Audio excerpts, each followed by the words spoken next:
panorama of speed, color, drama, and excitement.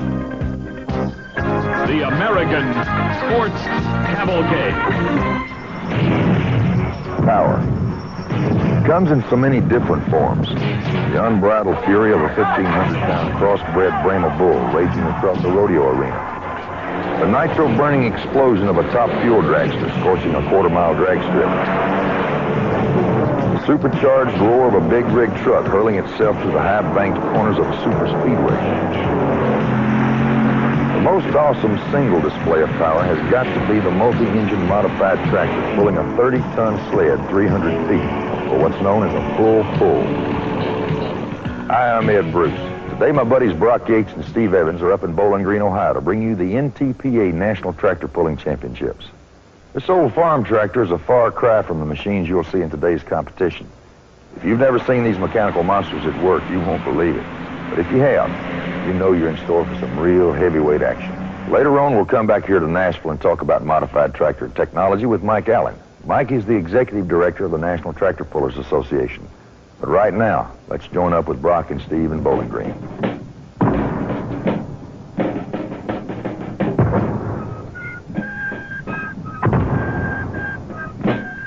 Don't panic, Toledo. This is friendly fire from historic Old Fort Meigs on the banks of the Maumee River. When you think about the War of 1812, you usually conjure up a vision of the Battle of New Orleans. But a lot of action took place here in Ohio. It was back in 1813, anticipating British troop movement out of Canada, that General William Henry Harrison built this fort and manned it with 3,000 troops. They didn't have to wait long for action. In May of the same year, Colonel Henry Proctor, commanding British, Canadian, and even Indian troops, launched an artillery barrage from the far side of the river. After 7 days of lobbing cannonballs back and forth, Proctor found himself in a no-win situation and retreated back to Detroit. He regrouped, came back 3 months later, and again was turned away by the valiant troops of Fort Meigs. The only real recreation for the men of Fort Meigs was racing their workaday horses along the banks of the river. There's a good chance that in today's competition, we'll be seeing descendants of those varied troops in a sport that evolved from their workaday iron horses. What is it? Brock Yates has that story. Well, I'll tell you what, Steve. If General Harrison had had one of these things at his battle, he could have probably pulled the British out of the state of Ohio. Welcome to the National Tractor Pulling Championships here at Bowling Green, the Wood County Fairgrounds, where we're going to see the modifieds run.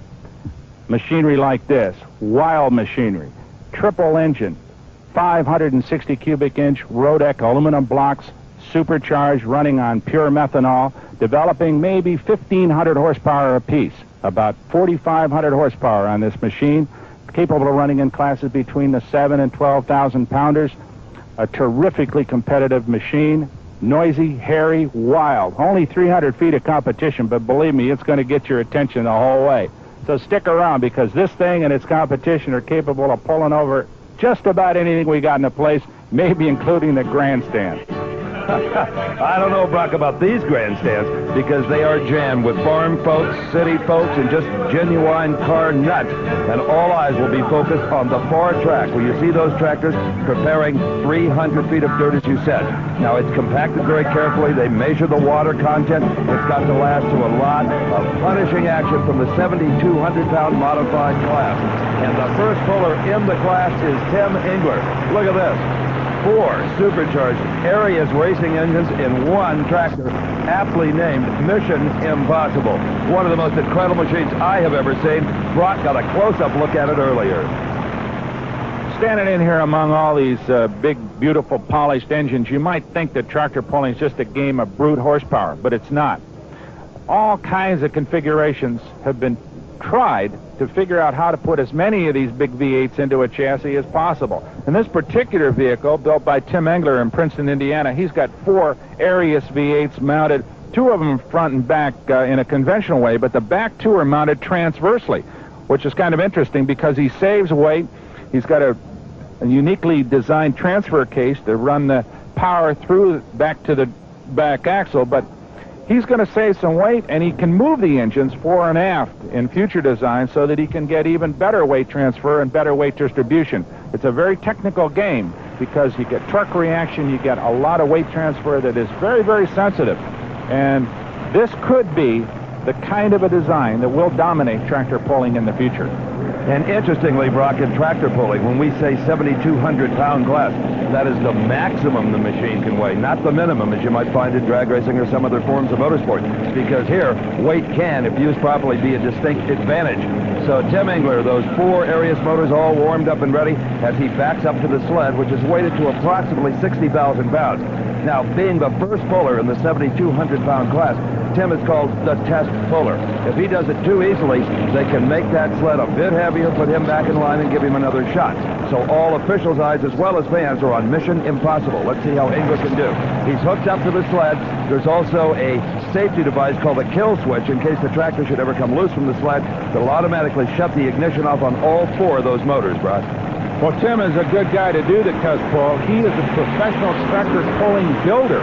So you know that if he can pull this 60,000-pound sled down the track, that it's probably a good test overall. And it looks like he's going to do it. Oh, he carries with full momentum the sled across the 300-foot mark. And there in the background, you hear the announcer, pull, pull. That's the magic words in this sport. And we'll hear it called a few more times this afternoon as we watch Tim come one more time down the 300 feet. Think of this. There is 2,400 cubic inches roughly working right now to generate almost 6,000 horsepower as that big tractor lifts his front wheels. Looks like a dragster doing a wheel stand, except it's only going about 45 miles an hour. But boy, no dragster ever pulled almost 30 tons. Quite a sight. In fact, this tractor's been named the best appearing machine in a number of contests. Let's go to Steve with Tim.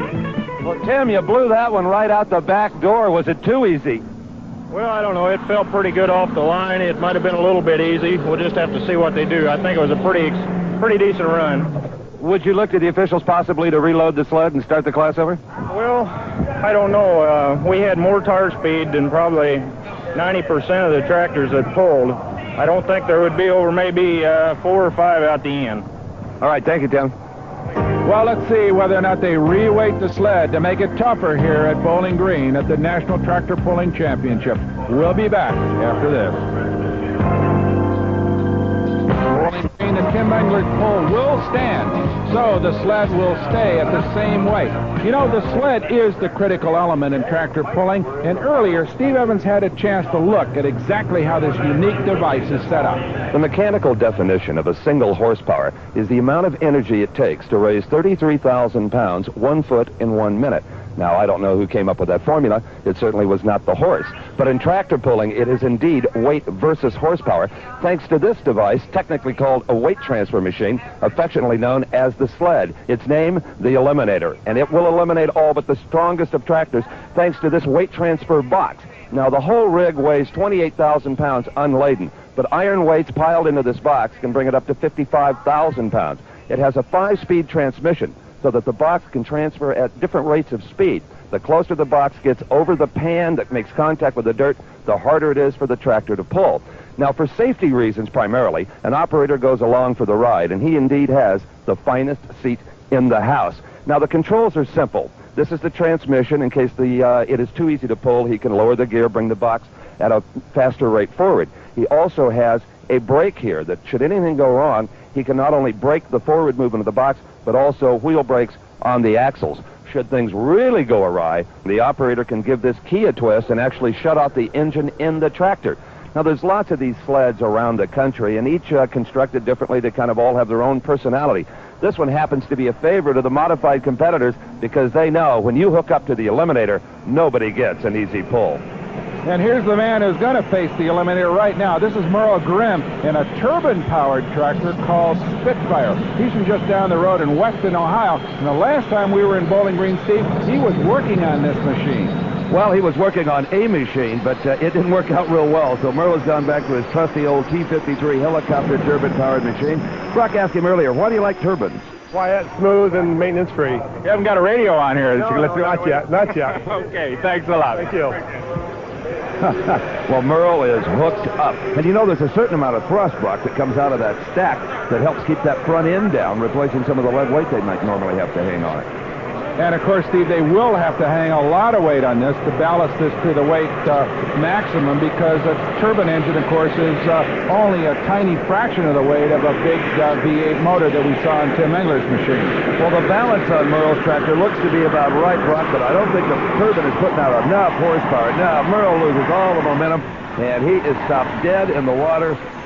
The measurement comes in at 222.8 feet, and you can believe in its accuracy, Brock, because it's done with a laser beam. It's accurate to about a 100th of an inch. And who can argue with that? So, Bob Fitzgerald, Lodi, Ohio, gets ready to come up and go against the Eliminator in a tractor called the Junkyard Special.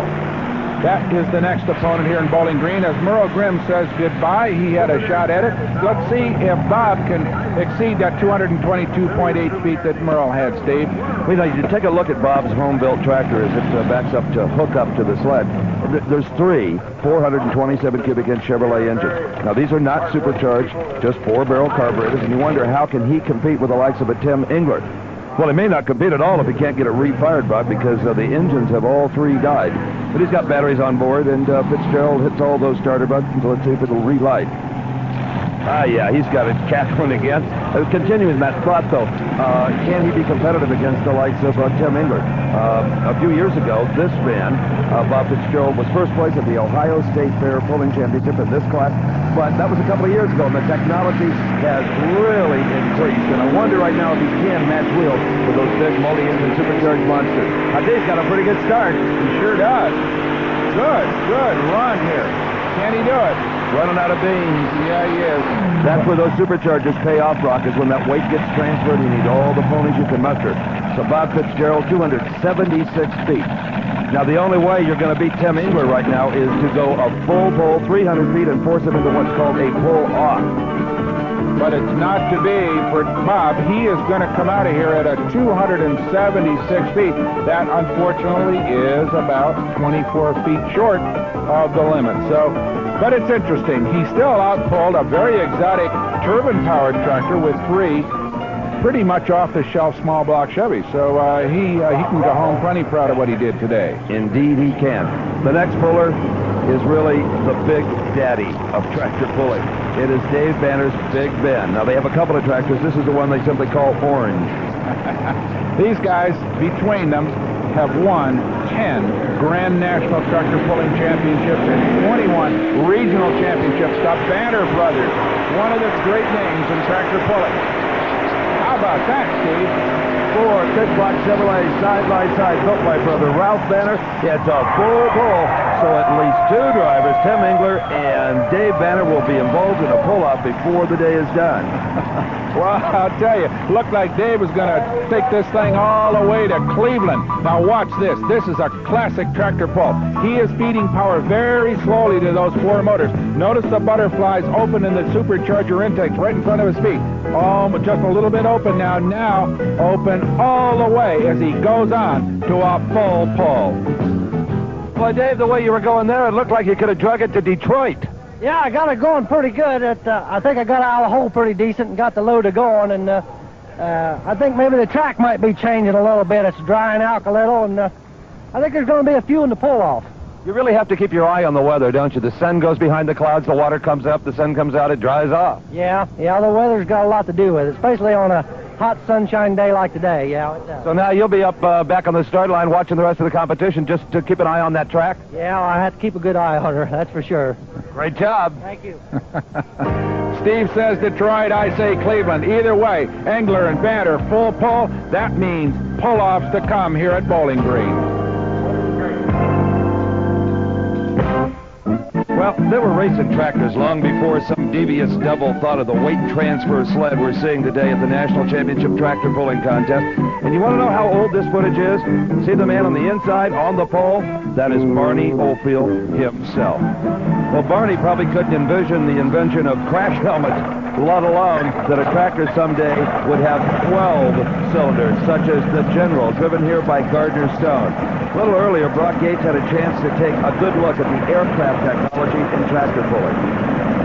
As in all kinds of motorsports competition, there's no substitute for cubic inches. And in this particular case, there's over 1,000 cubic inches. This is an Allison V12. aircraft engine, the kind that got famous in World War II, and of course kind that we see running in unlimited hydroplane competition. This particular engine, twin turbocharged, running on alcohol fuel, probably develops around 1,500 horsepower. But these engines have now been replaced by the dragster type V8 Rodeck and Donovan and Keith Black aluminum block engines, and of course we're seeing modified tractors running here today with as many as 5 of those, producing maybe 3 or 4 times as much horsepower as this old Allison. But this was a mainstay of the competition for a long time. Right now, though, she's a little bit of a collector's item. Well, collector's item or not, it's time for Gardner Stone to hook up the General to the Eliminator sled. Gardner, a dedicated puller from Middlebury, Vermont. And, Brock, I don't think anybody told him this is obsolete. Well, I doubt that he'd stop running it anyway. I think there's a lot of affection for this old piece. And believe it or not, these things can still take home some money from time to time. There's a lot of power here.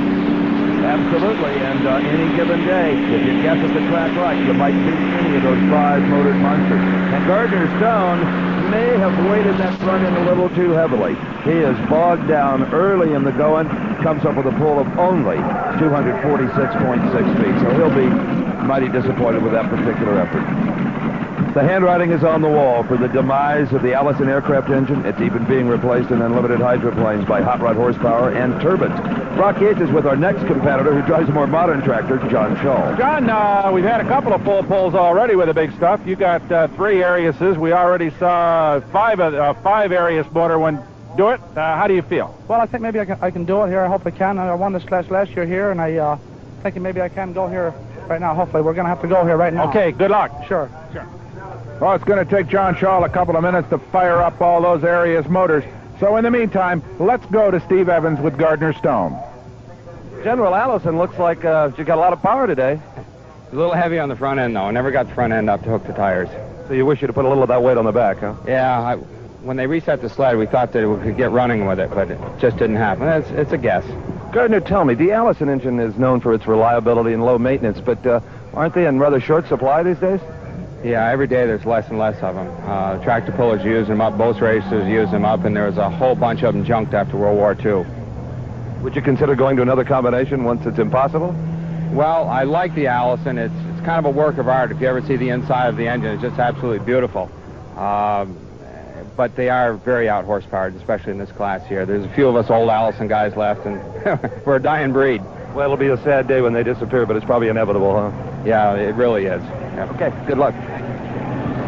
So it's nice to see the collector's items still out here, and a good job by Gardner Stone as John Shaw backs into line with the Northeast Raider. He is a big winner. Last year at Bowling Green, he took home 3 class trophies, Steve. A very tough competitor. And was the 1982 Puller of the Year. You know, in that interview I just did with Gardner Stone, you heard him say, we didn't weight the front end properly to stick the rear tires. When those front wheels don't come up in the air, you don't have the needed weight transfer. And of course, there's the flip side of the coin, Brock. You get them too high, the thing gets a little over center, and you lose control. Right, so it's a game of balance. It's a game of horsepower. It's a high-tech game. As John Shaw, notice those 3 Arius V8s stacked up in a row right in front of him. Off he goes, feeding power slowly to those big V8s as he heads down. Look at this, Steve. We could have another full pull. No question about it. John Shaw proves why he won 3 classes here last year. So that is 3 going into pull-off, and we've got quite a few tractors to go. Boy, we sure do, Steve, and it's the day of the Monster V8s as John Shaw spots the Banter brothers and Tim Engler, 1 big V8. He runs with 3, they ran with 4, but the results are the same. A full pull, and in Shaw's case, like with the other guys, a perfect pass down this 300 feet of dirt. Notice how the front wheels are just carrying off the ground, implying perfect weight balance. Steve is with John. Well, after winning 3 classes here a year ago, to no one's surprise, John, you pulled her right full, all the way. Yeah, I seem to have a pretty good run there. You've made the ultimate commitment, I understand. Sold the farm, and you're a full-time pro tractor puller. Well, I'm not really completely sold. I'm in the process of selling now, and I've been pull tractors quite a little bit, not really full-time, but I'm really interested in it, and I'll probably do that and some machinery dealing. But as the sport progresses, it appears that some guys are going to be able to afford to be professionals. Yeah, I think maybe they will be. You know, I think it's kind of coming to that. Maybe with the sponsors coming in and things like that happening, that'll maybe come around to that. Tell me about that particular pull. Well, it's a good power track. It's going to take a good high-powered tractor, good front-end weight, decent balance. I think that there'll be some more tractors out, but they'll all be the good ones. There won't be nobody's going to sneak it out. It's going to take good iron. With you and a full pull, that makes a total of 3. How many would you anticipate in a pull-off? I would say we should have somewhere between 5 and 10. It depends on how good the guys do. There's 10 tractors back there that can pull it out. Whether or not the guys will get the job done remains to be seen. Okay, we'll see you in a pull-off. Thank you. So it's getting interesting with the third out of 6 competitors to go full pull and go into the pull-off. John Shaw off the track. Here comes Rick Austin with the dirt flirt, Steve Evans. So Rick Austin, the next to attack the 300-foot pulling distance. Now he has got just a pair of supercharged engines. Now it's not inconceivable he could get a full pull. But remember, when we get to the pull-off, they start adding weight. That's where the extra motors that the opposition have will come in handy. The wheel speed is up, moving along. But remember, that weight transfer box keeps coming forward, and sooner or later it's going to get you. Oh, he is out of control, but headed right at our cameraman, Wayne Womack. And Womack holds the shot, coming right down his lens. He sure does. Womack, the Dick Tracy of television cameramen, as we watch Rick Austin grind out 229.5 feet here at Bowling Green. Not enough. Really not very good weight balance right out of the gate, Steve, and it kind of deteriorated as it went on. Well, these tractors, just like stock tractors, are equipped with individual rear brakes, and you're supposed to be able to still steer the machine with those brakes when the front wheels are in the air. But these wheels came up instantly. The tractor got away from Rick before he could do enough of a dance on the brakes to get it straight. So Rick Austin probably finished for the day, as a couple of young pulling enthusiasts say goodbye to him. Tim Engler, Dave Banner, and John Shaw all full pull with more big iron to come. We're back at the National Championship Tractor Pulling Contest in Bowling Green, Ohio. While they're grooming the track, let's go down to Nashville, Tennessee. Our buddy Ed Bruce has a very special guest with some more insight into pulling. As promised earlier, this is Mike Allen, who's the executive director of the NTPA. Mike, there's a lot of talk about the weight classes, and today, for instance, we're watching the modified tractors in the 7,200-pound class. Aside from weight, are there any other restrictions or limitations? Well, Ed, basically, as you said, weight is one of the restrictions. The other restrictions we have are on tire size and on the length of the chassis. You'll find that in the 12,000-pound class, which is the unlimited class, there are no... That's the biggest class, right? Right. There are no restrictions on engine limitations. Not for one, I get very excited when I see that because of the lack of engine limitations. Yeah. I would imagine that with all the various conformities of the different weight classes and restrictions, you probably could run into quite a bit of money in one of these machines, couldn't you? You'd be surprised, Ed. I think that you got to remember first that this is a sportsman's sport, and as such, it's very, very expensive. A lot of these guys are family people. They have their own businesses on the side. They tinker with these vehicles. I think that to get into our smaller class, which is the 5,000-pound modified class, you're looking to spend $15,000 to $25,000 to $30,000.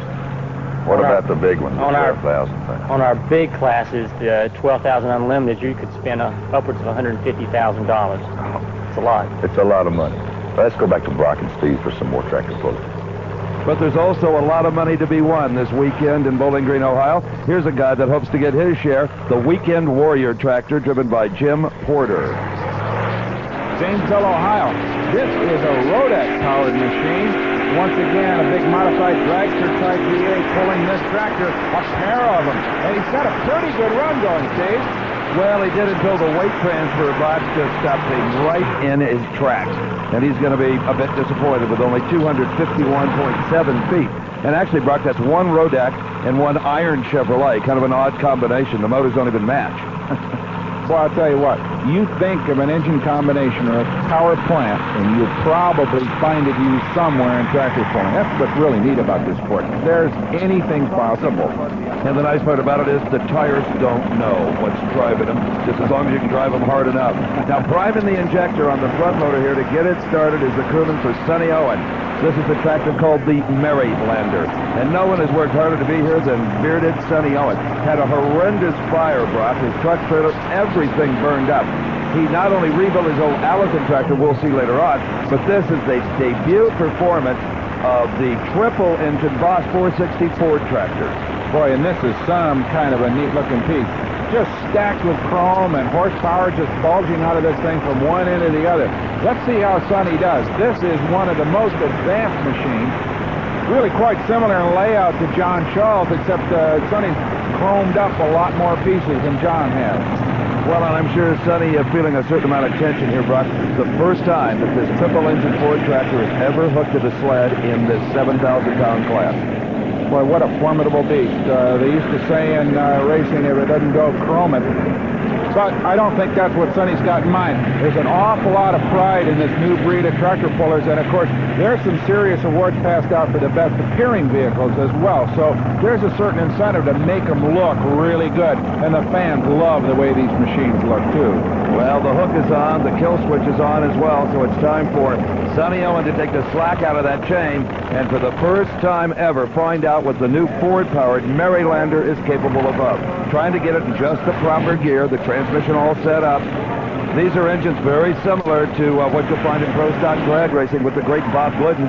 They don't let them use superchargers in that class in drag racing, but there's plenty of boost in the blowers on the Marylander.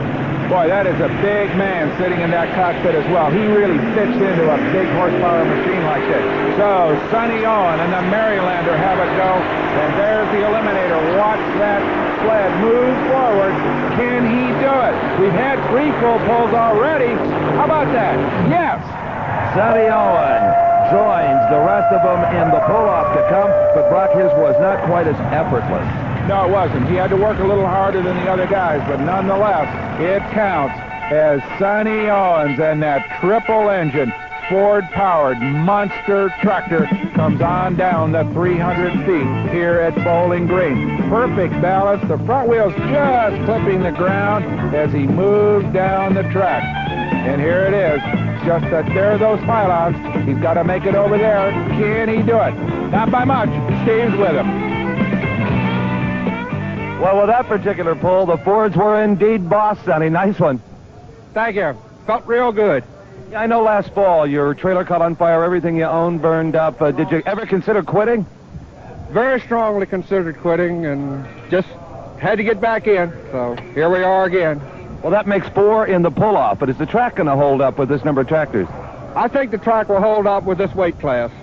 All right. Good job again with a brand new piece. Thank you.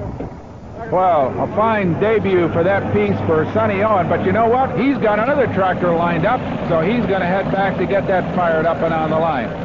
Next man, Barney Klaus Jr. from Belton, Missouri.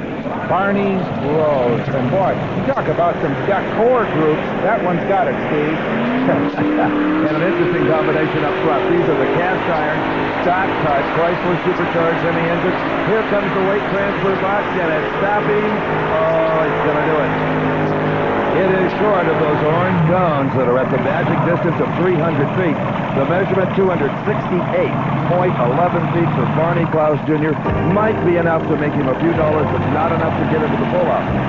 4 tractors have already achieved pull-off status. When we come back, we'll see if the rest of the field can bust into it. From Bowling Green, Ohio, I'm Brock Yates along with Steve Evans at Bruce down in Nashville, Tennessee, as Sonny Owens, the Marylander 2, gets ready. We just saw Sonny make a full pull in a triple-engine V8 supercharged machine.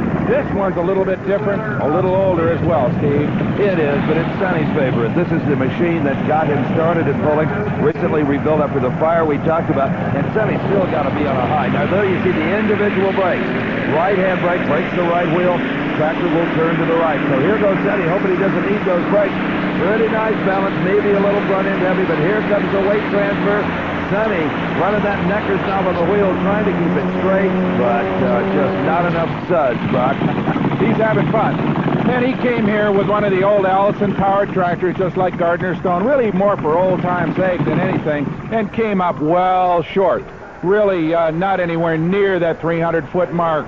Sonny Owens, little over 241 feet, just not enough. But don't forget, he had himself a full pull in his triple-engine tractor a little bit earlier, so he's still in contention. Now, Bruce Hutcherson getting ready in a machine called the Macon Bacon Special, one of the new monster machines that have come here to Bowling Green. Earlier, Steve had a chance to climb aboard this thing and tell us how you drive one. Wow. What a feeling of power sitting high atop Bruce Hutcherson's Macon Bacon Special. There's only 4 engines in it now. Sometimes there's a 5th one. Bruce loaned me the seat so that I can show you what he goes through as a driver. The first thing he'll do, with the help of 2 crew people down on the ground, is to start the engines individually. And this is the whole bank of magneto switches. The starter button being right here. As each engine starts, Bruce will make sure that it has adequate oil pressure. If at any time during the pull the oil pressure should drop, the appropriate red light will come on to warn Bruce of that problem. Once all of the engines are up to the proper operating temperature, he'll reach down with both feet and depress these clutches and then select one of 4 gears depending on the sled weight and the track condition. With Crowler Glide style clutches, that's the last time he will use those particular pedals. Once he's hooked to the sled, he'll reach over here to his spring-loaded throttle, spring-loaded for safety, look at his tachometer, get just the right RPM, and away he goes. Now, the difference between a tractor driver and a great tractor driver like Bruce are these individual rear brakes, because with the front wheels in the air as much as they are, this is your prime steering. You could almost throw the steering wheel away the majority of the pull. You know, with my size 14s, I might make a decent tractor driver, huh? I've seen him at the wheel of a rent-a-car. I can't even imagine him trying to run a 6,000 horsepower tractor. So, fortunately, he's out of the cockpit, and Bruce Hutcherson is back in. He's going to back it up and get it ready for the next pull. In the meantime, Steve is down at the other end of the track with Bruce's wife. The next tractor to hook will be Bruce Hutcherson, and with me is his wife, Jill Hutcherson, who's helping me spot and giving me a lot of good information down here. Jill, this guy you certainly know a lot about, and what are your husband's chances here? Oh, I think they're pretty good. He ought to take it out the end. The track's staying pretty consistent. We had full pulls at the start, and we just had another full pull a while ago, so hopefully if it stays together, it'll be out the end. I know you were a little disappointed with your draw to be this far down in the competition. When the class started, it looked like the track was going to maybe fall apart a little bit toward the end, but it seems to be holding up pretty well right now. Is Bruce pretty calm in situations like this? He's a lot calmer than he used to be 13 years ago. Here he comes. He's going nice and straight. He's having to brake and pulling into the right a little bit. He's coming out the end. All right. You called it. I've watched it a few times. 13 years worth as she watches her husband, Bruce. A very good pull. He gets a little bit sideways, but as Steve said earlier, corrects it with that braking action on those rear wheels, keeps the weight balance just right as that monster 4-engine tractor pulls the distance out the door, as they say. Well, a nice round of applause for Bruce Hutcherson, and especially from his wife, Jill, who was down here with me. Good job. She was confident all the way, were you? That's after it hooked up there on the end and picked the front end up, I thought it would come out the gate. It got a little tense right at the finish, though. Yeah, I tried to get a little sideways. I had to get on the brake pretty hard. Now, you positioned the sled right in the middle of the track. Is that the best spot as far as you're concerned? Well, this tractor needed to be in the middle of the track the way it hooks up. I knew the front end would get light if it did hook up. I wanted to be in the middle so I'd have the whole track. So it gives you some driving room, in other words. Right, give me a little driving era.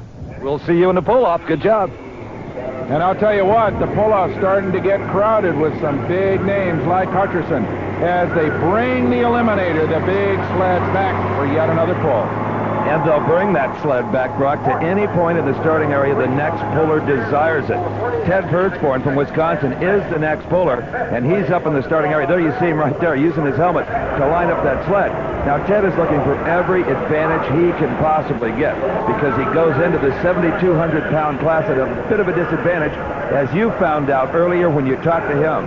I'm with Ted Portermore, who's sitting on the frame rails of his puller, and somehow, Ted, based on what I've seen around here, maybe there ought to be an engine or two there.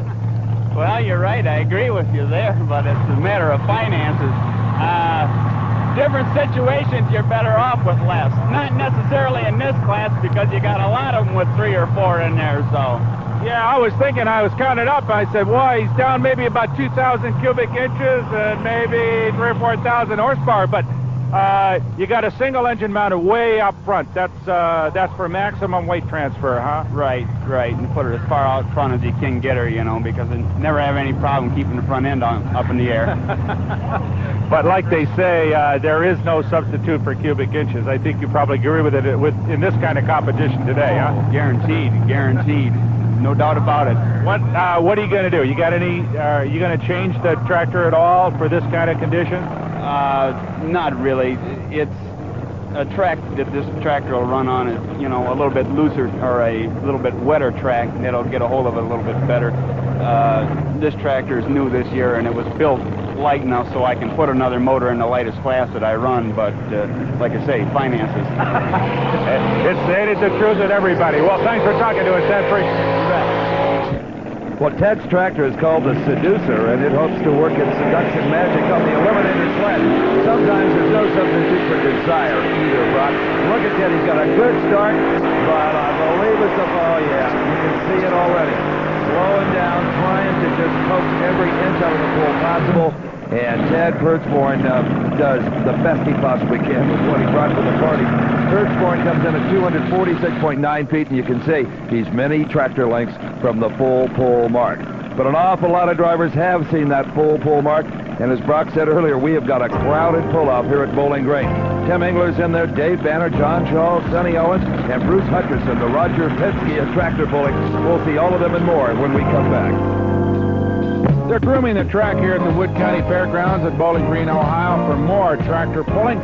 So before we see any more of the big machines roll out here, let's go down to Nashville, Tennessee, and our pal Ed Bruce. Thanks, Brock. I'm back with Mike Allen, the NTPA. Mike, you normally think about farmers as being conservative people, and yet we get out here at these tractor pulls and see all the exotic designs and the creative engineering. Where do the ideas come from?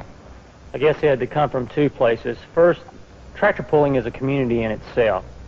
As such, to get involved, say, for example, yourself, if you wanted to get involved with a super stock tractor such as this, you get involved on a small level, say in a 5,000-pound super stock class. You get involved and you get further into it and you start enjoying yourself, and pretty soon you're spending more money. But at the same time, you're seeing what other people in the sport are doing. And you add your own little twist to what you see them doing. All right, what are some of these twists, like, for instance, engines? Well, as far as the modifieds are concerned, you take a typical Chevy engine and all of a sudden you modify it. And all of a sudden a 427 Chevy engine is putting out 800, 900 horsepower. We have turbines in the sport today. We have Keith Black Hemis. We have, jet engines in these things. It's quite remarkable. Jet engines? Yes, yes. Amazing. The second thing that happens is that other people in other sports, from drag racing, from NASCAR, come in with ideas of their own. We have a lot of drag racers in our sport today. And you incorporate some of the ideas from NASCAR and drag racing. Right. They bring their ideas in. Between these two areas, we get a great deal of innovative and creative ideas. Mike Allen, thanks for talking to us. Mike with the NTPA, and right now let's go back to Bowling Green and Brock and Steve. And Ed, we have been watching Bob Davenport hook up to the sled. He takes the slack out of the chain, and he is just about ready to try for a full pull. But a bit of a disadvantage there with two engines. There's the throttle hand moving forward. You can watch him reel out that power. Good momentum so far, but as that late box transfers, it should be curtains here, and he's not going to make it, Brock. No, Steve, I'm afraid not. I'm afraid it's snake eyes for the old gambler today here at Bowling Green as he just bogs down. Inside of the finish line, actually, 277 and change. Not bad, but not enough to get into the pull-off. So I'm afraid that's all for Bob Davenport. And here the electric starter attached to a pair of supercharged Donovans for Wheeler Rittinger. He'll be our next puller. And just before Wheeler climbed aboard, Brock talked to him. Wheeler, one of the things I like about tractor pulling is everybody tries something a little bit different. I notice your setup is you got twin engines sitting real low in the chassis and kind of canted, one running a little bit beside the other. What made you decide on that setup? Well, that there, the boys there at SCS Gear Company thought that was a good idea there. Of course, we run two rear ends, then we kind of offset the ones to take care of the torque of the engines. And but we're about ready to change again. Boy, you can express yourself mechanically in the sport of tractor pulling. There's just no holds barred when it comes to weird engineering. This is the Outcast 2, Wheeler Rittinger, going for it. Wheeler's been around for years, and I think he's going to be in it for some years to come. And with a chain setup, I think, unless he pulls this one. But Wheeler doesn't sound too optimistic going into this deal, Steve. No, he certainly didn't, but I'll tell you, he sure is driving this track, and the weight balance looks to be beautiful. Gets a little off to the left, and that hurt him. The sled got kind of cockeyed there, and it's hard enough to pull it in a straight line, let alone try to pull it sideways. So Wheeler Rittinger at only 253.2 feet. Good try, nonetheless. He may go back to the guys that built that tractor and have a conversation with him now. He didn't sound too confident, as I said. Next man up, this is going to be Kenny Owens with a 4-engine unit. But before that monster fires up, let's go to Wheeler and Steve. Well, Wheeler, they've been having this pull for 18 years, and I believe you've been here all 18 of them, right? Yeah, I was here 1 year. The motor broke when I got here and didn't get a run, but I've been here every year. Looked like you were having to ride the brake awful hard there to keep it straight. Yeah, it hurt me there. I don't know why it happened there, but anyway, it really hurt. Lost at least 20 feet there. Well, I see you got a National Hot Rod Association jacket on, and that's appropriate because you were the first guy to ever put a hot rod style motor in a tractor, right? I think we had the first V8 in, you know, around in high mostly. You created one incredible, exciting monster. Look at what's happened. That's right. If you ain't got a 4-engine or 3, you ain't in it, really. Thank you, Wheeler. Wheeler has fun, nonetheless, even though he didn't get a full pull and won't be in the pull-off. There it is on the only hell my mama ever raised. That's the sign on the back of Kenny Owens' tractor called the Alcohol Express. And I'll tell you what, with 4 alcohol-burning V8 supercharged motors, he is going to burn a little alcohol, Steve. And this tractor has a proven track record, Brock. It's his Bruce Hutcherson's mount from last year. So Kenny bought himself a proven piece of equipment. He sure did. Hutcherson, of course, one of the very top hands in tractor pulling all over the United States. And I got to feel that Kenny Owens may do the job. If anybody's going to go full pull, it could be him. I think he's going to do it, Brock. You look at the distance he's covered before the weight transfer box hits its stop. Kenny Owens joins the group that will compete in the pull-off later on. 300 feet and more. Beautiful job.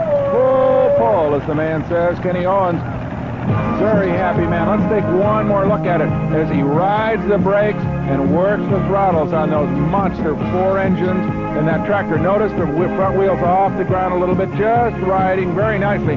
Now just about reached equilibrium, and this is the critical point because that big weight has ridden all the way forward on the sled. He's at maximum weight, and Kenny Owens muscles his way into the pull-off. This is the tractor you bought from Bruce Hutcherson. It sure has performed well for you. This is the tractor Bruce ran in the last 2 years.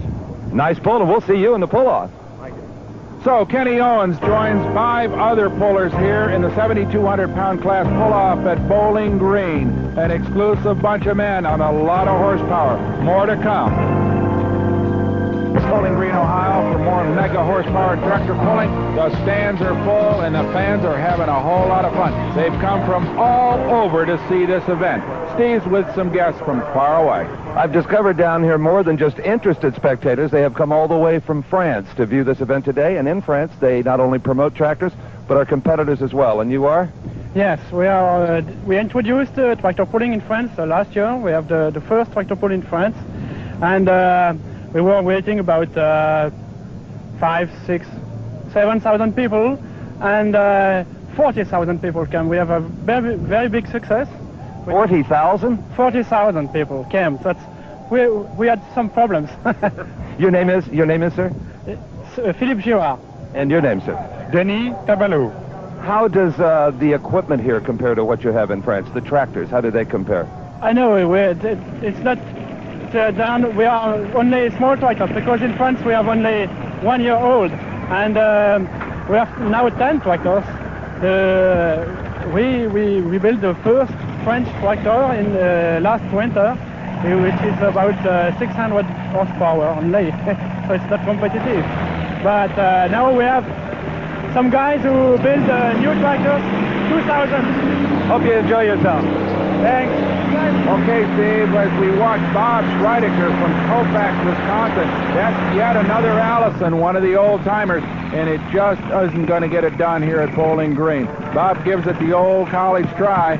Would have worked in a P-51 Mustang, but not here against the big bore V8 tractors of today. 231 feet, not nearly enough, unfortunately, but the fans always like to hear those B-12s run.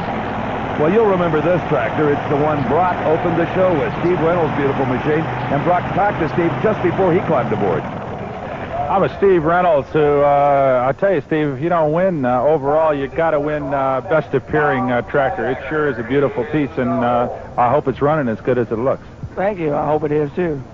You can't really tell based on performance over the weekend, can you? You got this in a whole new ball game right now, huh? Yeah, that's right. We haven't done that well. This is our first national event, and we're just trying to get all the bugs worked out of it this time.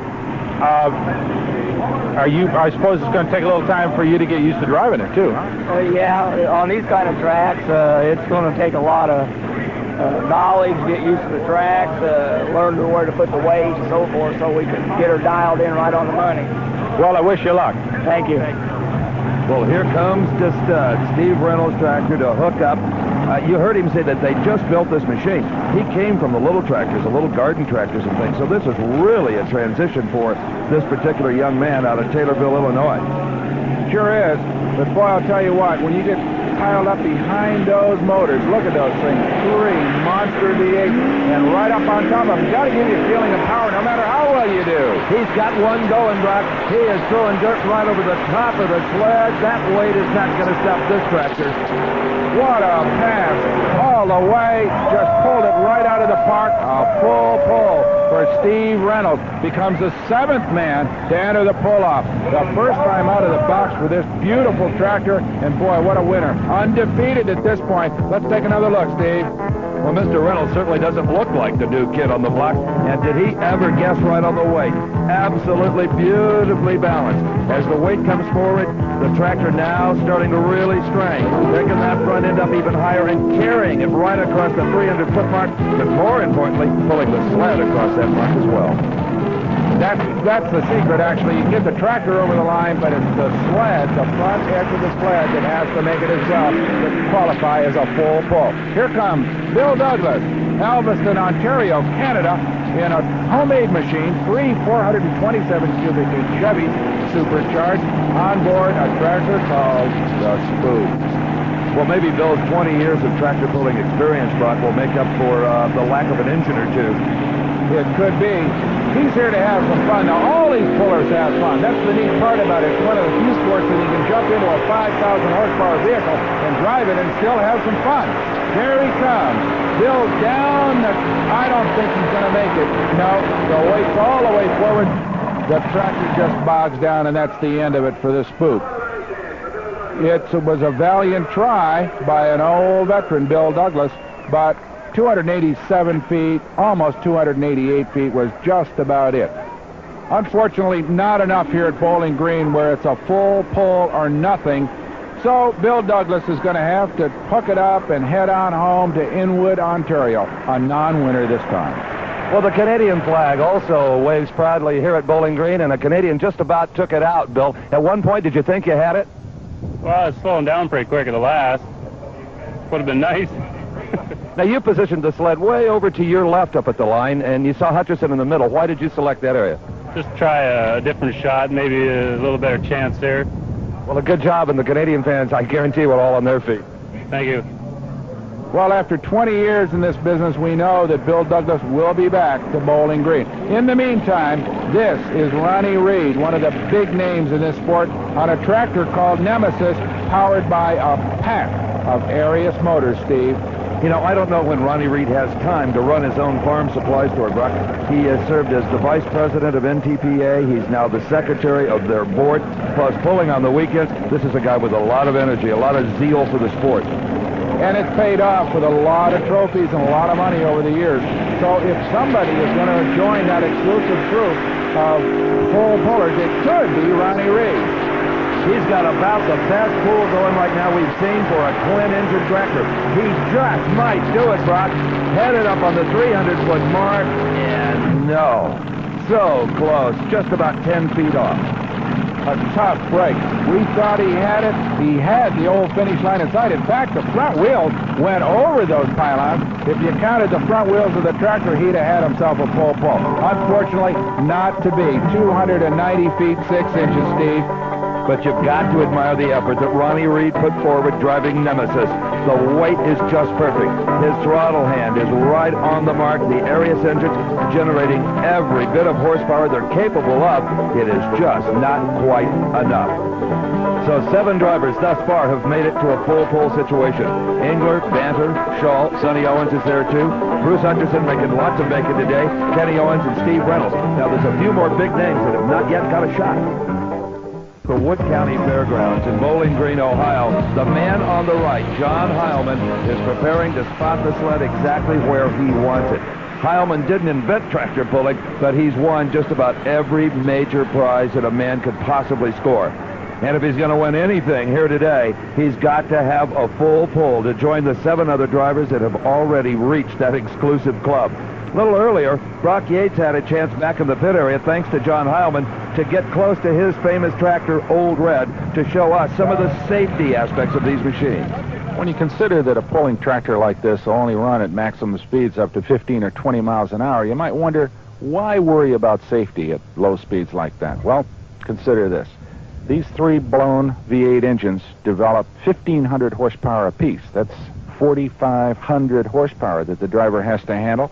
And if that gets loose on him, not only can he get hurt, but people around him can get hurt. So the rules require a lot of safety components. For example, the blower belts are covered with a shield. We've got shielding on the sides of the engines in the event we got a rod or a crank breaking. We're not going to scatter debris all the way around and perhaps hurt some spectators. The engines themselves, of course, have enormous amounts of horsepower that has to be controlled in a variety of ways. The driver has a dead man's throttle. He holds it back. If for any reason he loses control or loses his grip on the throttle, it'll automatically shut the engines down back to idle. He also has 3 switches here to shut down the fuel, instantly closing off the fuel valves to the engine. Up here on this little control box, he's got 3 more switches, which he can instantly shut off the magnetos, which will shut the engines off. So he has really 3 different ways to shut down the power on this monster. But even then, we've got some more safety components around in the back. First thing you notice at the back of the tractor is these big, stout wheelie bars. They've been mandatory on the big tractors ever since a guy flopped one of these things over at an indoor meet down in Louisville, Kentucky about 12 years ago. They're so strong that they have to be able to support the full 6-ton weight, just one of them, if they're jacked off the ground. So they are mighty, mighty important safety features on this machine. But perhaps the most important safety component of all of them is this little gadget right here. This O-ring is connected to a cable on the sled. And if the tractor gets out of control or the chain breaks, which has happened on occasion, the operator on the sled can pull a cable which is connected to the magnetos, and whammo, that shuts the tractor down instantaneously. The magnetos are shut off, the tractor comes to an immediate halt. Mighty good safety component. Well, Old Red is going to back up to that sled, Brock, right now with 43-year-old John Heilman on board from Rockford, Illinois. John was the hooker of the year last season, and before you write any letters, let me tell you that a hooker in this sport, the hooker of the year, is the man that hooks up to the sled the most times during the entire season. So nobody did it more than John Heilman. And that means you're in the full pull and the pull-offs a whole lot, Steve, because otherwise you go home early. This is an elimination deal, as you know, and the longer you stay in the competition, the more you hook up. So Heilman definitely is a contender here. He also is a farmer, a full-time farmer when he's not competing, and of course he competes a whole lot as well. All right, off the line, John Heilman. Coming out of the gate with a lot of wheel speed, and that's what you need to keep that momentum going. Here comes the weight on the sled, the front end is standing. He's going to make it, but barely. He barely got across that line without crossing the outside line. Right, Steve. He got down. He had plenty of distance, but he got way off to the left side of the track and almost knocked over one of those pylons at the finish. That would have disqualified him. All right, let's have one more look at that very, very interesting and a little hazardous drive that John Heilman made here at Bowling Green. He comes out, good balance on the tractor, but it starts right there to ease off to the left side of the track. Heilman's trying to correct it with a brake, but he also wants to get across the line, so it's a question of trying to just cut into the corner of the end zone, as it were, and he makes it. Well, as you shut her off up there, you were looking at some big eyes from those fans on the grass. Good fans, good. They loved it. They'll have something to tell their kids when they get home. I knew everything was all right. Tractor made a perfect right curl. I knew we could curl around the corner, and I knew the people setting. Most of them are pullers setting it, and I knew it was they knew when to move to, and they definitely got big eyes, but I'm real happy right now with a perfect run and done just exactly what I wanted. Well, let's see. You're leading the points in this class for the national championship. You're leading the points for Puller of the Year. It just doesn't get much better than that. Oh, we got a good year going. We're real satisfied. We're real satisfied with the year, and it just makes us feel good and come here to do a championship like this, and we hope we can come back and make another good run. It's just great. Now, what kind of maintenance will you do to get ready for the pull-off, John? Oh, mainly we've done most of the maintenance this morning ahead of time. We put fuel in it and checked for anything loose, and we'll probably fire and check for any dead cylinder in case anything went wrong. But the tractor ran perfect, and Joe and the boys went over this morning. I think the tractor's ready to come back and run again. There's some awful tough iron out the end. It's going to really be tough. All right, good luck to you in the pull-off. Thank you. John Heilman, a total pro in this sport. Boy, oh boy, this is going to be exciting in the pull-off because we got one more contestant here. Eldon Twones, all the way from Ware, New Hampshire, bringing in here into Bowling Green a machine called the Sassy Massey. Again, a triple-engine machine. This is 3 Hemis powering this machine, Steve. Now, we just saw John Heilman with 3 Chevrolets make a pull, and the Hemis will make at least as much power, if not more. Now, he was very careful with the throttle, but not as much RPM as we have seen from some of the competitors. This is going to be a close one. Eldon getting down in full pull territory. The throttles are jet wide open. He just misses. Oh, what a shame. A matter of a few feet. You can see the edge of that sled and that orange pylon. That's the finish line. He had to get across, of course, to make the pull-off. He misses it by a matter of about 5 feet. What a shame. All the way from back east in New Hampshire out here to try, Steve. I think if he could have this pull again, he would re-weight the sled. You see how the front tires are pretty well glued down to the dirt? They should just be dancing at this point in the run. I think he would change that if he could. I'm sure he would have. It was really a question of balance. He almost did it. Close, but no cigar. So, as more weight is loaded on the dreaded sled here at Bowling Green, the infamous Eliminator, that means it's pull-off time. Some of the best in the business, 8 of them to be exact. More horsepower than you can count from Engler, Banter, Shaw, Owens. What a mob of powerhouses. Hutcherson, Owens, Reynolds, and John Heilman have just made it. We'll be back. It's time for Hardball here at the National Tractor Pull Championship in Bowling Green, Ohio. I'm Steve Evans along with Brock Yates, and already for the first driver involved in the pull-off, there's problems. Tim Engler's Mission Impossible has lost fire. Here comes the little 3-wheel ATC with batteries on board to get it relit. They should have no problem here, Brock, as long as nothing's wrong mechanically. Right, Steve, but still, it's a very complex affair. All the throttle linkages and everything to keep 4 engines going. That's 32 cylinders all fired at once. It's almost impossible even to tell that they're all running at once. In fact, you'll notice some of the guys run their hands over the exhaust pipes just to make sure that all the cylinders are firing. And here looking on is Dave Banter, one of the best the sport has ever produced, and he's trying to learn something, watching the first competitor, Tim Engler, before Banter himself attacks the 300-foot course. Engler is off and running, but does not have the wheel speed he had before. Remember, they have re-weighted the sled. The transfer box is coming faster, and it just nails Engler right in his tracks. That's incredible. Brock Yates is down on the sidelines with Banter to see his impressions of Engler's run and the track. It sounded like he got out of the throttles right coming off the line. Is that right? Yeah, he tried to hook it up there. A lot of times we'll back off of them and slam them in there, and that drives the tire down the track to get a hook, you know. It worked good, but he got a little light. I'm going to... Okay, good luck. Thanks, Dave. Dave Banter next up. He went to school on Tim's run. Let's see what Tim felt about that. Well, it's like 256 feet. How do you feel? That going to hold? It'll never hold. That control problem cost you some distance, didn't it, down here? No doubt. I think we could have went another 30 feet. All right, we'll be watching. Well, Dave Banter comes to the line in the Big Ben Orange. That tractor was, of course, a full puller first time out, but he saw one of his major competitors, Tim Engler, only go 256 feet. That's John Shaw watching. He's another man in this pull-off, Steve. In fact, Shaw will pull right after Dave Banter, so no one is watching this run in. Brock, a blower belt has come off one of the front engines. Off of one of the engines came the belt that drives the supercharger, and if you think back when we were here last time, that identical thing happened to Dave Banter. His pull is cut short by the loss of power at only 250 feet, so Engler remains in first place at 256. Let's see which engine it came off of.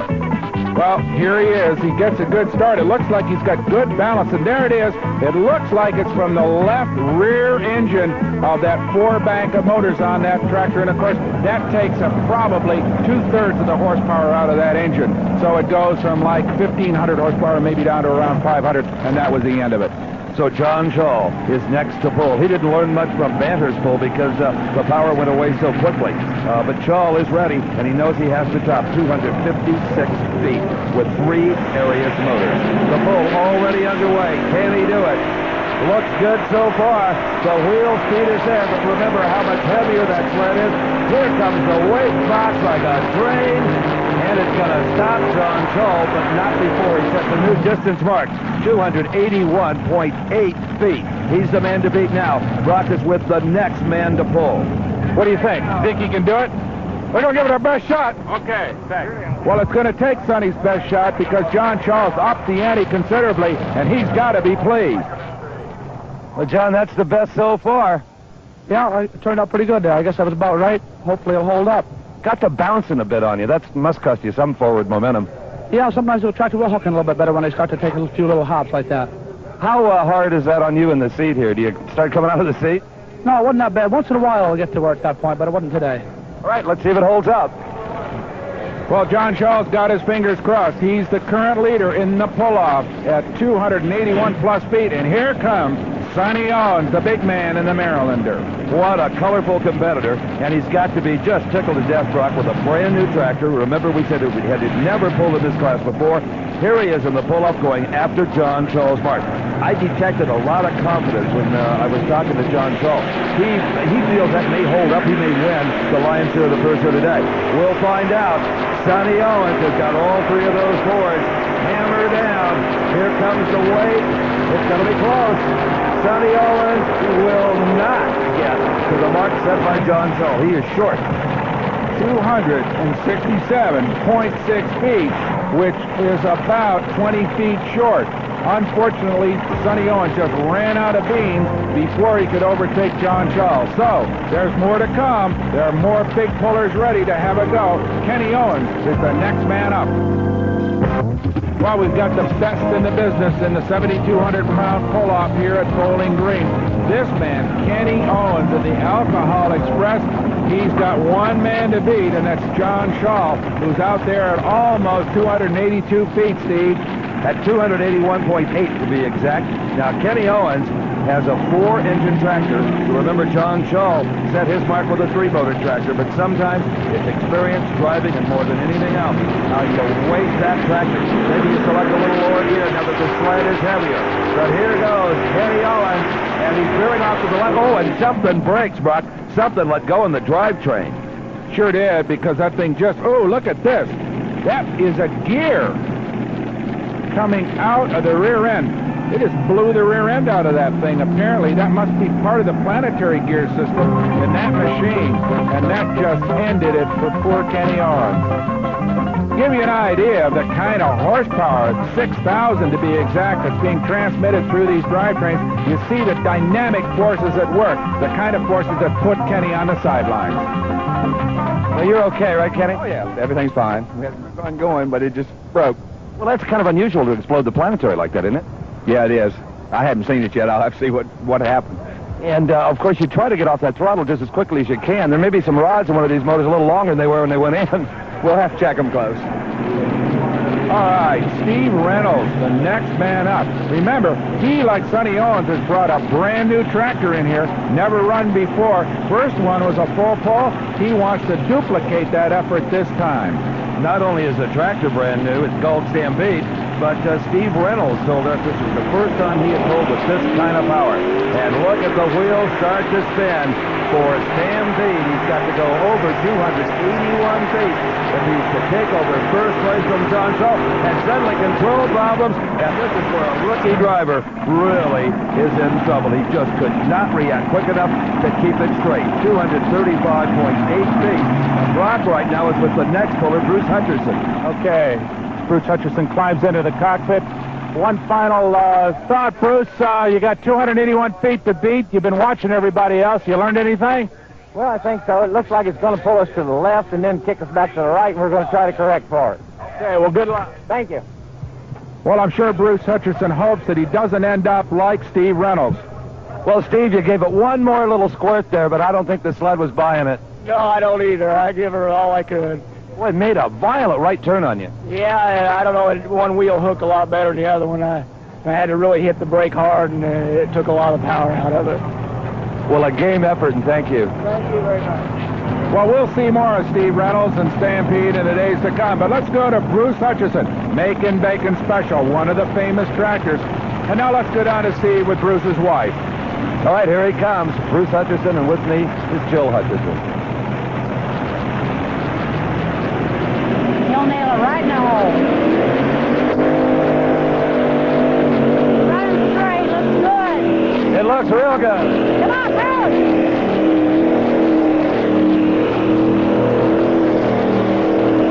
That's going to be close. No, he's not too close. He didn't get Shaw. It was pulling him awful hard to the right, and he was laying on the brakes about 150 foot. It pulled him real hard to the right. But he came out of it pretty good. Well, you're not going to get the top prize, but still a very successful event for you all. Oh, that's right. We're satisfied with a good run, and when you can load it on the trailer and take it home without having to repair it, that's a good run. Get some rest. That's right. Thank you, Jill. Thank you. Well, so far, the 3-engine tractors have been superior to the 4 engines as we see Bruce Hutcherson bogged down here. Just bury those big back tires right into this soft Ohio earth. And that's the end of him. All right, last man up, John Heilman, the last man who has a chance to beat John Shaw at just over 281 feet. Can he do it, Steve?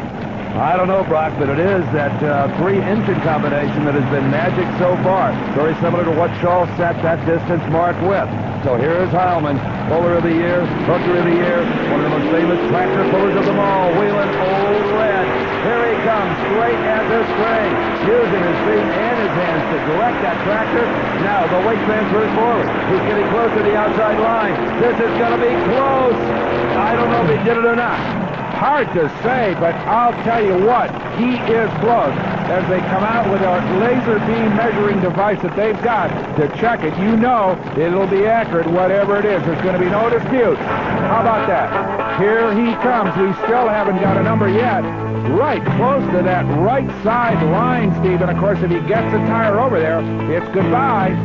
It looks like he had the distance. The question is, did he foul? Did he go over the line? If he did, he's out. If he didn't, he may have won it. Yes, the officials say he did win it. I just get a report in my headset. By 3 inches, you won it. Oh, great, great. 3 inches is good as a mile. You're leading the national championship, the puller of the year points, and this can only help. Oh, definitely it helps. It helps on the total points. Banners has got a victory this weekend. It matches me back up with their victory on the total points. They're going to gain a couple of points, but at that rate, it's super. I mean, it's just great. I'm sure there's a sweet lady named Ann with a big smile right now. Oh, I'm sure the whole crew. It's the first time. It's just great. It's been many years since I won one here. Congratulations again. Thank you. So the Bowling Green Championships stay right here in the home state of Ohio as Ann Heilman takes congratulations. She's mighty pleased, as is John and the whole crew. They won it only by 3 inches over arch competitor John Shaw. Sonny Owens third, Tim Engler fourth. A great contest here at Bowling Green. For Steve Evans and Ed Bruce, I'm Brock Yates. The executive producer for American Sports Cavalcade is Harvey M. Pallage. Produced and directed by John B. Mullen. Promotional consideration provided for and a fee paid by the Style Auto World Championship Team, the nation's premier source of fast lane fashion. Style Auto, the champion's choice for the style of your life.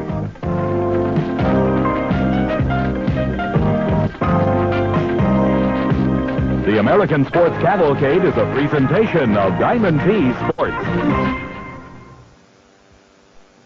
They drive hard and live most of their lives in the fast lanes. Their names have become legends, and their fans are legion. They're the great drivers. Each week, Brock Yates is your host for an at-home look at some of racing's leaders of the pack. A panorama of speed, color, drama, and excitement. The American Sports Cavalcade. As simple as it may seem, this is all that tractor pulling's about.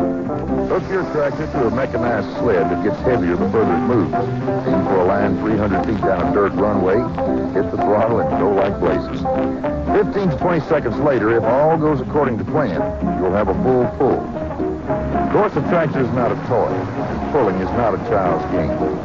Tractor pulling through sanctioned events by the National Tractor Pullers Association is growing into Major League Motorsport. I think it all started with tractors like this. I'm Ed Bruce.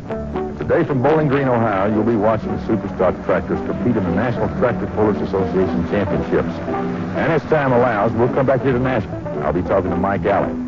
Mike is the executive director of the National Tractor Pullers Association. He'll tell us about the growth of that sanctioning body. But right now, Brock Yates and Steve Evans are in Bowling Green, Ohio. They've got their act together, and they'll tell us what we can expect from today's action. Pretty typical farmland scene, isn't it? Little red barn and windmill. See them all over the great American Midwest. And you probably see a tractor similar to this in a field nearby. Well, not quite. This is a pulling machine, a special tractor puller. Count them, four turbochargers in that big modified engine, lightweight bodywork, and a special drivetrain. A tractor that is theoretically capable of pulling a 30-ton weight down a 300-foot course here at Bowling Green, Ohio, at the National Tractor Pulling Championships. We're going to see these tractors compete. We're going to see some special machinery compete as well, some wild machines that you may never have seen before. And let's go to my pal Steve Evans for that.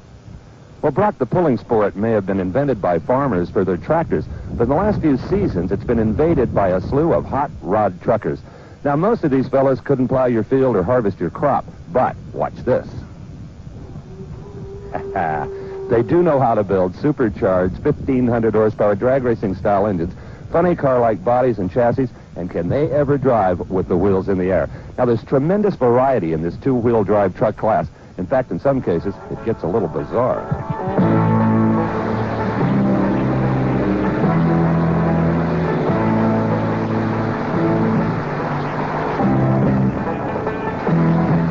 Well, I'll tell you what, you pick them, you got them here at Bowling Green. Any kind of truck, as long as it's two-wheel drive, will show up in this competition. But before that, we've got some super stock tractors, Steve. Oh, yeah, Brock, and don't you know that in this sold-out crowd here, there's a whole lot of farmers. Now, they, in many cases, relate better to these 5,500-pound diesel tractors than they do those hot rod-type two-wheel drives we'll be seeing a little later on. Our first puller in this class aboard an Alice Chalmers tractor is Dave Chrisman of Edinburgh, Indiana. He's been pulling for about 11 years, and his best finish was last year, a second place on the 5,500-pound Grand National Circuit. Now, the giant tires wheeling backwards as he approaches the sled. Now, they're going to hook up two things to the back of that tractor. One will be the hook itself that actually is the link between the tractor and the sled, and the other thing they'll hook up to it is called a dead man switch. And that's in case something should go wrong, the main chain break, the dead man switch will instantly shut off all power to that big diesel engine. There you see the main hook. This is the dead man's hook. Earlier we saw the sled in miniature. Now let's take a look at the real thing. 0 to 60 is a famous form of automotive performance measurement, 0 to 60 miles an hour. But in tractor pulling, it's different. It's 0 to 30. That's 0 pounds to 30 tons. That's what a sled like this will put to bear on a tractor as he goes down a 300-foot course. This sled will carry up to 15 tons of iron in this box here, and as the tractor goes down the course, a gear drive pulls it forward till finally 30 tons come to bear, dragging along on the ground. And that's where the test of real horsepower comes in, because the tractor has to pull that 30 tons the last 30 or 40 feet. And believe me, that's real power coming into play. Suppose you might ask how one of these sleds is controlled. Well, actually, it isn't really controlled so much as cared for by an operator that rides on board for safety purposes. The tractor, of course, pulls the sled down the run, but the operator on board, sitting here in this little seat on the back side of the vehicle, he's got two sets of brakes. One, to stop the box in the event of an emergency from moving forward. The second set of brakes works directly on the dual axles to stop the sled. But if all else fails, he's got himself a kill switch right here, which is connected to the engine or engines on the tractor. So he can shut the tractor down, and he can stop both the box and the sled itself from running down the track.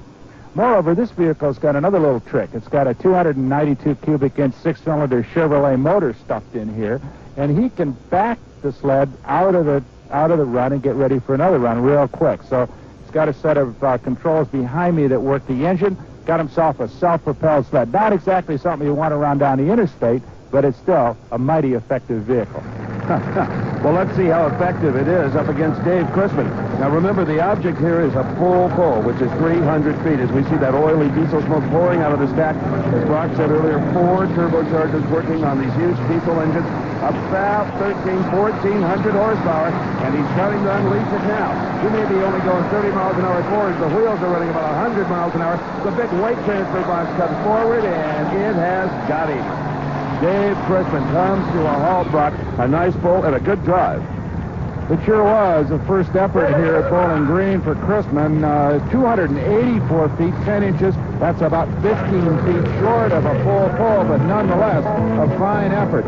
Here comes Dave. Notice that rich black diesel smoke Steve talked about. That's a absolutely raw mixture of diesel fuel. They don't care about economy here, just horsepower.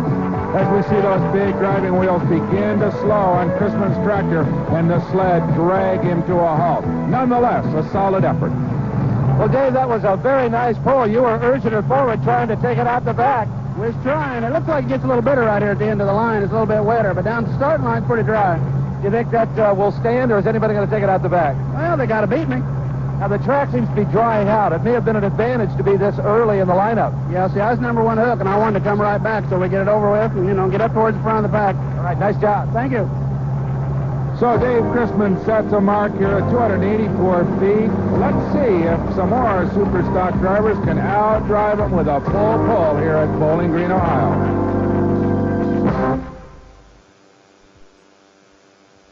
American Sports Cattle Barn for nothing if I could put my sign up. It still exists in this part of the country. Hello, I'm Steve Evans along with Brock Yates and Ed Bruce. We're here in Bowling Green, Ohio for the National Championship Tractor Pull, and this is our second competitor in the 5,500-pound super stock class. Steve, this is Danny Brown out of Auburn, Indiana. He's on an International 666 tractor. That's a very popular make in this particular class. Remember, Dave Chrisman's mark of 284 feet, 10 inches is the one that Danny's going to have to beat with this big International as he gets hooked up to that sled.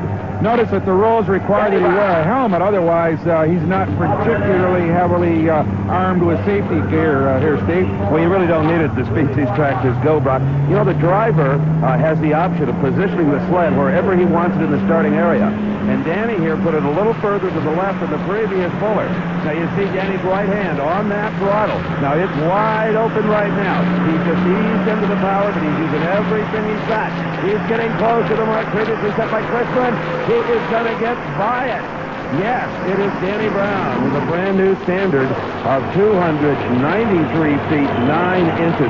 And Brock, it takes a driver on these machines no matter how powerful they may be. You can use too much of that power too soon and just dig yourself a hole, especially as dry as this course is today. Right, Steve. And let's take one more look at Brown coming down the 300-foot course here at Bowling Green. Notice he's got a bunch of weight out on the front of that tractor, very carefully counterbalanced, just so that tractor kind of rides along those big rear tires. Danny had it right. He takes the lead. Danny, that was a very nice pull. You gave the guy something to shoot for. Well, thank you. Just a lot of luck to it. Just before you got to the 300-foot mark, you angled off to the right. Was that intentional? No, track just pulled me that way, and when you're that close, you just let it go instead of braking because it takes a lot of power to brake. Well, when you are that close, is there any kind of maneuver just to get just 1/8 of an inch of that sled over the mark? Come back to that again there. You just have to, there's no maneuvers you can make in those last few inches. Just got to keep the power full on. Yeah, if you let off, you stop. All right, good job. Thank you. Thank you. Well, Danny's happy. He's got himself a 293-foot run here at Bowling Green. Not a whole lot of pressure here, though. Everybody having a good time, Steve. Correct, Brock, but there is a fair amount of money to be won. Roger Buss wants his share of it. He's the next puller in this 5,500-pound class from Napanee, Indiana. He's a corn farmer and calls his tractor Pleasin' Squeezin', so I guess he's got a byproduct of a little of that corn that's left over. Just before Roger mounted up on his tractor, Brock talked with him. Roger Buss comes in here with a real veteran 1963 John Deere. Roger, does it make any difference really on the age of the tractor, or can you update the engine and the drivetrain to a point where it really doesn't make any difference? Oh, yes. Nowadays, standard, you can put the new sheet metal on them if you want to run. You'll see some of them in here that way. But, yeah, it's basically, you can really update them. Has this tractor got any advantage, or do you just kind of run it for old time's sake? No, really, it's got an advantage and disadvantage. One advantage is a big cubic inch engine, but the disadvantage is the engine slips so far back that it's hard to get the balance in this class. So you got a little bit, I notice you're running quite a bit up front, so you're trying to balance it out a little bit more than the other guys have to, huh? Yes, really, I'm going to have to work on it this winter and try to get a couple hundred more out there, but we have a large cubic inch engine that really helps on power. And balance is everything in this class. Roger may have balanced it a little too heavy on the front end, not getting the weight transfer that he really wanted, and he will not take over first place. In fact, a pull of 283 feet, 8 inches, puts Roger Buss currently in the third position, but nevertheless, a good effort by the old John Deere, and might make him a few bucks to buy some diesel fuel. You know, Brock, when they first started running these superstock tractors, they were extremely reliable machines. You could run a whole season with the same engine. Now with all this turbocharging, they're breaking crankshafts and having the same kind of problems that racers do in every form of motorsports. Well, we've got a lot of professional engine builders now coming into tractor pulling that will put you together a several thousand horsepower motor and be plenty expensive to boot. As we watch Lyle Howell come to the line, he's from Waupun, Wisconsin, and he's at the wheel of a big Minneapolis Moline tractor. Bright yellow paintwork on that machine. Steve, looks like he's had a little custom work done on the paint job. And Brock, as I always do, I went through the Superstock pits trying to find one of these tractors with that front cowling removed so that I could show everyone at home these big diesel engines. But these guys are just super secret and protective of those turbocharging and fuel systems. They just don't want anyone to see them. They sure don't, and they are very sophisticated in some cases. We said earlier, up to 4 turbochargers are allowed on this particular class of tractor, and if you get through with the plumbing on 4 turbochargers on a diesel engine, you do have some complications. Well, we can understand why Lyle Hull is a little secretive, as are the rest of the guys. As he gets ready to go, feeds the power to that big Minneapolis Moline, and down the 300-foot course there at Bowling Green he comes. But he is bogging down, Steve. Doesn't look like he's going to go beyond much more than half track. No, he's not, Brock. He might have guessed a little bit wrong on the weighting, the balance of the tractor. You know, this is one of the few forms of motorsports where weight is an advantage instead of a disadvantage. Earlier, I had a chance to take a look at some of these tractors as they crossed the scales here in Bowling Green. As in all forms of motorsports, weight is critical in tractor pulling, but it's a little bit backwards. You see the tractor pulling on the scales right now? Well, that's by the owner-driver's request, because he wants to make sure that he's got all that weight he can get on that tractor without exceeding the 10,000-pound class in this case. So we're really dealing with maximum weight. However, balance is so very important. You want plenty of weight over that rear axle for traction, but if it's too light in the front end, you're going to get into an uncontrollable wheel stand. So on the scales right now, not being certified, but making sure in his own mind he knows he has every advantage when he hooks up, the most weight possible. And all of those things hold true in this, the 5,500-pound class as well, as our next competitor hooks up, Brock. That is Harold Boland from Columbus, Indiana. Harold's on an Oliver make tractor. You know, Steve, we've had 5 competitors here, and each one has been on a different make. We've had a John Deere, an International Harvester, a Minneapolis Moline, Alice Chalmers, and now an Oliver. And I'll tell you what, the fans love to see the variety of makes that come out here. No particular manufacturer dominates in this class as we watch Harold Boland get underway with his Oliver. And the farmers out there that own Olivers, well, they're cheering Harold on. It's kind of like stock car racing where they root for the Fords versus the Chevrolets. Well, the Sled's motto is, you know, we're going to get you, and it's starting to get a hold of Harold Boland. There you see the red flag. He is all done, Brock. A short pull, but Harold will be back. He likes his class so much, he's entered 2 tractors today in the National Championships here in Bowling Green, and will be back for more action from the Wood County Fairgrounds. Outside Bowling Green, Ohio, the National Championship Tractor Pullers in action in the 5,500-pound Superstock class. I'm Brock Yates, along with Steve Evans. Ed Bruce down in Nashville, Tennessee, is Dennis Braybeck of Lawrence, Iowa. Backs is Alice Chalmers into position for yet another contest, Steve. Brock, we talked earlier about the lack of pressure on some of these competitors. Not so Dennis Braybeck. With a good performance here, he could win the national points title. I'm down near the full mark with his white hazel. And Hazel watching intently as Dennis comes down the court. Lots of dust. Look at that big weight box move forward on Dennis's Alex Chalmers. Working hard. And down he comes to a stop. Doesn't look as if he's going to be able to beat that mark of Danny Brown's at 293 feet. Let's see what Hazel has to say about it. Well, Hazel, what do you think? He might have beat that flag. He did all right. I don't think he beat the flag, but he got close enough. A little too much wheel speed, maybe. Too much wheel speed. Come on it too hard, I think. All right, well, it still looks like a money pull. I hope so. I hope so. Well, we've got high hopes on the part of Hazel Brabeck for her husband, Dennis, but it is only 281 feet, 1 inch. That is not going to be enough to take the lead away from Danny Brown. Well, Brock, that won't make a guy named Tom Ernson unhappy. Ernson now has a chance to win the national points title. We'll see him later on in the order. Right now it's time for Richard Miller from Castalia, Ohio. An unusual vehicle, a Ford 9710 converted to alcohol. Earlier, Brock talked to him about this one-of-a-kind. By golly, Rich, this thing looks like it's just right out of a race car shop. Looks like you haven't even gotten a layer of paint on it, which I guess you haven't, huh? Yeah, it's a fresh tractor. It's only been out like a week and a half now. We built a brand new tractor this year, and we're getting a few bugs out of it, but it looks like we're about ready to go. Well, now tell me, it's interesting looking at it. You know, a lot of these tractors look fairly stock, but without the paint job on it, it reveals that there's a lot of modified bodywork. It looks almost like behind me this is a fiberglass cowling section. Is that right? Yeah, we got fiberglass and aluminum. That's the trick of the game, is be able in the plate class. This is probably the biggest tractor in the class right now. We built it. We've been looking around for a few years, and this is. We come up with a tractor that we can get light, we can get enough weight on the front to pull a really good sticky tracks with a big motor. We got a big one in it. Well, now, the rules permit you to modify the fabrication of the bodywork, but it has to remain stock appearing. Is that what they tell you? That's right.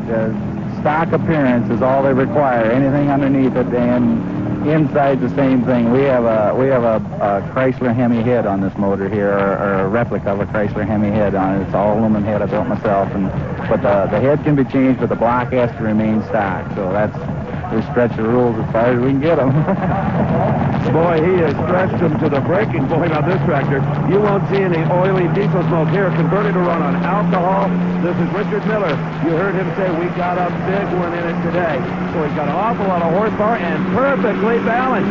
This could be the one we've been looking for. The sled getting heavier with every foot. Getting so close to that 300-foot mark. Is he going to do it? Yes! Full pull. The crowd loving it here at Bowling Green. The first full pull in the 5,500-pound class. And out of the dust comes the man who did it, Richard Miller, in his modified Ford tractor. See a little flame belching out of that alcohol burner as he comes down this 300-foot stretch here at Bowling Green.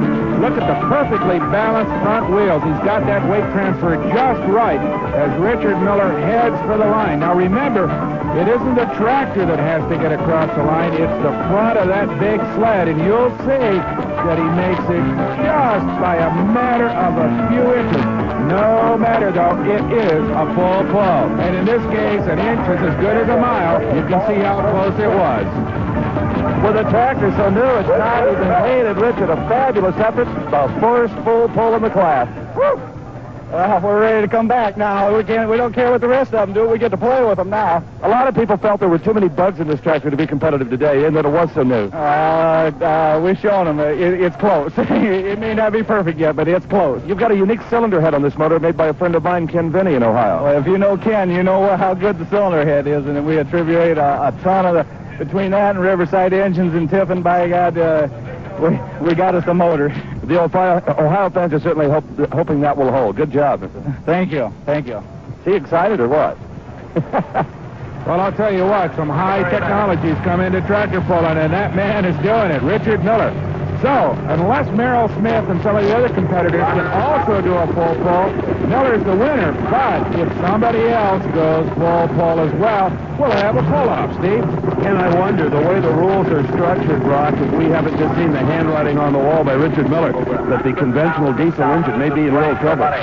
Well, you heard him say about pushing the rules to the limit, and Richard Miller has done it. He has upped the ante in this class, not only here at Bowling Green, but probably for future super stock competition.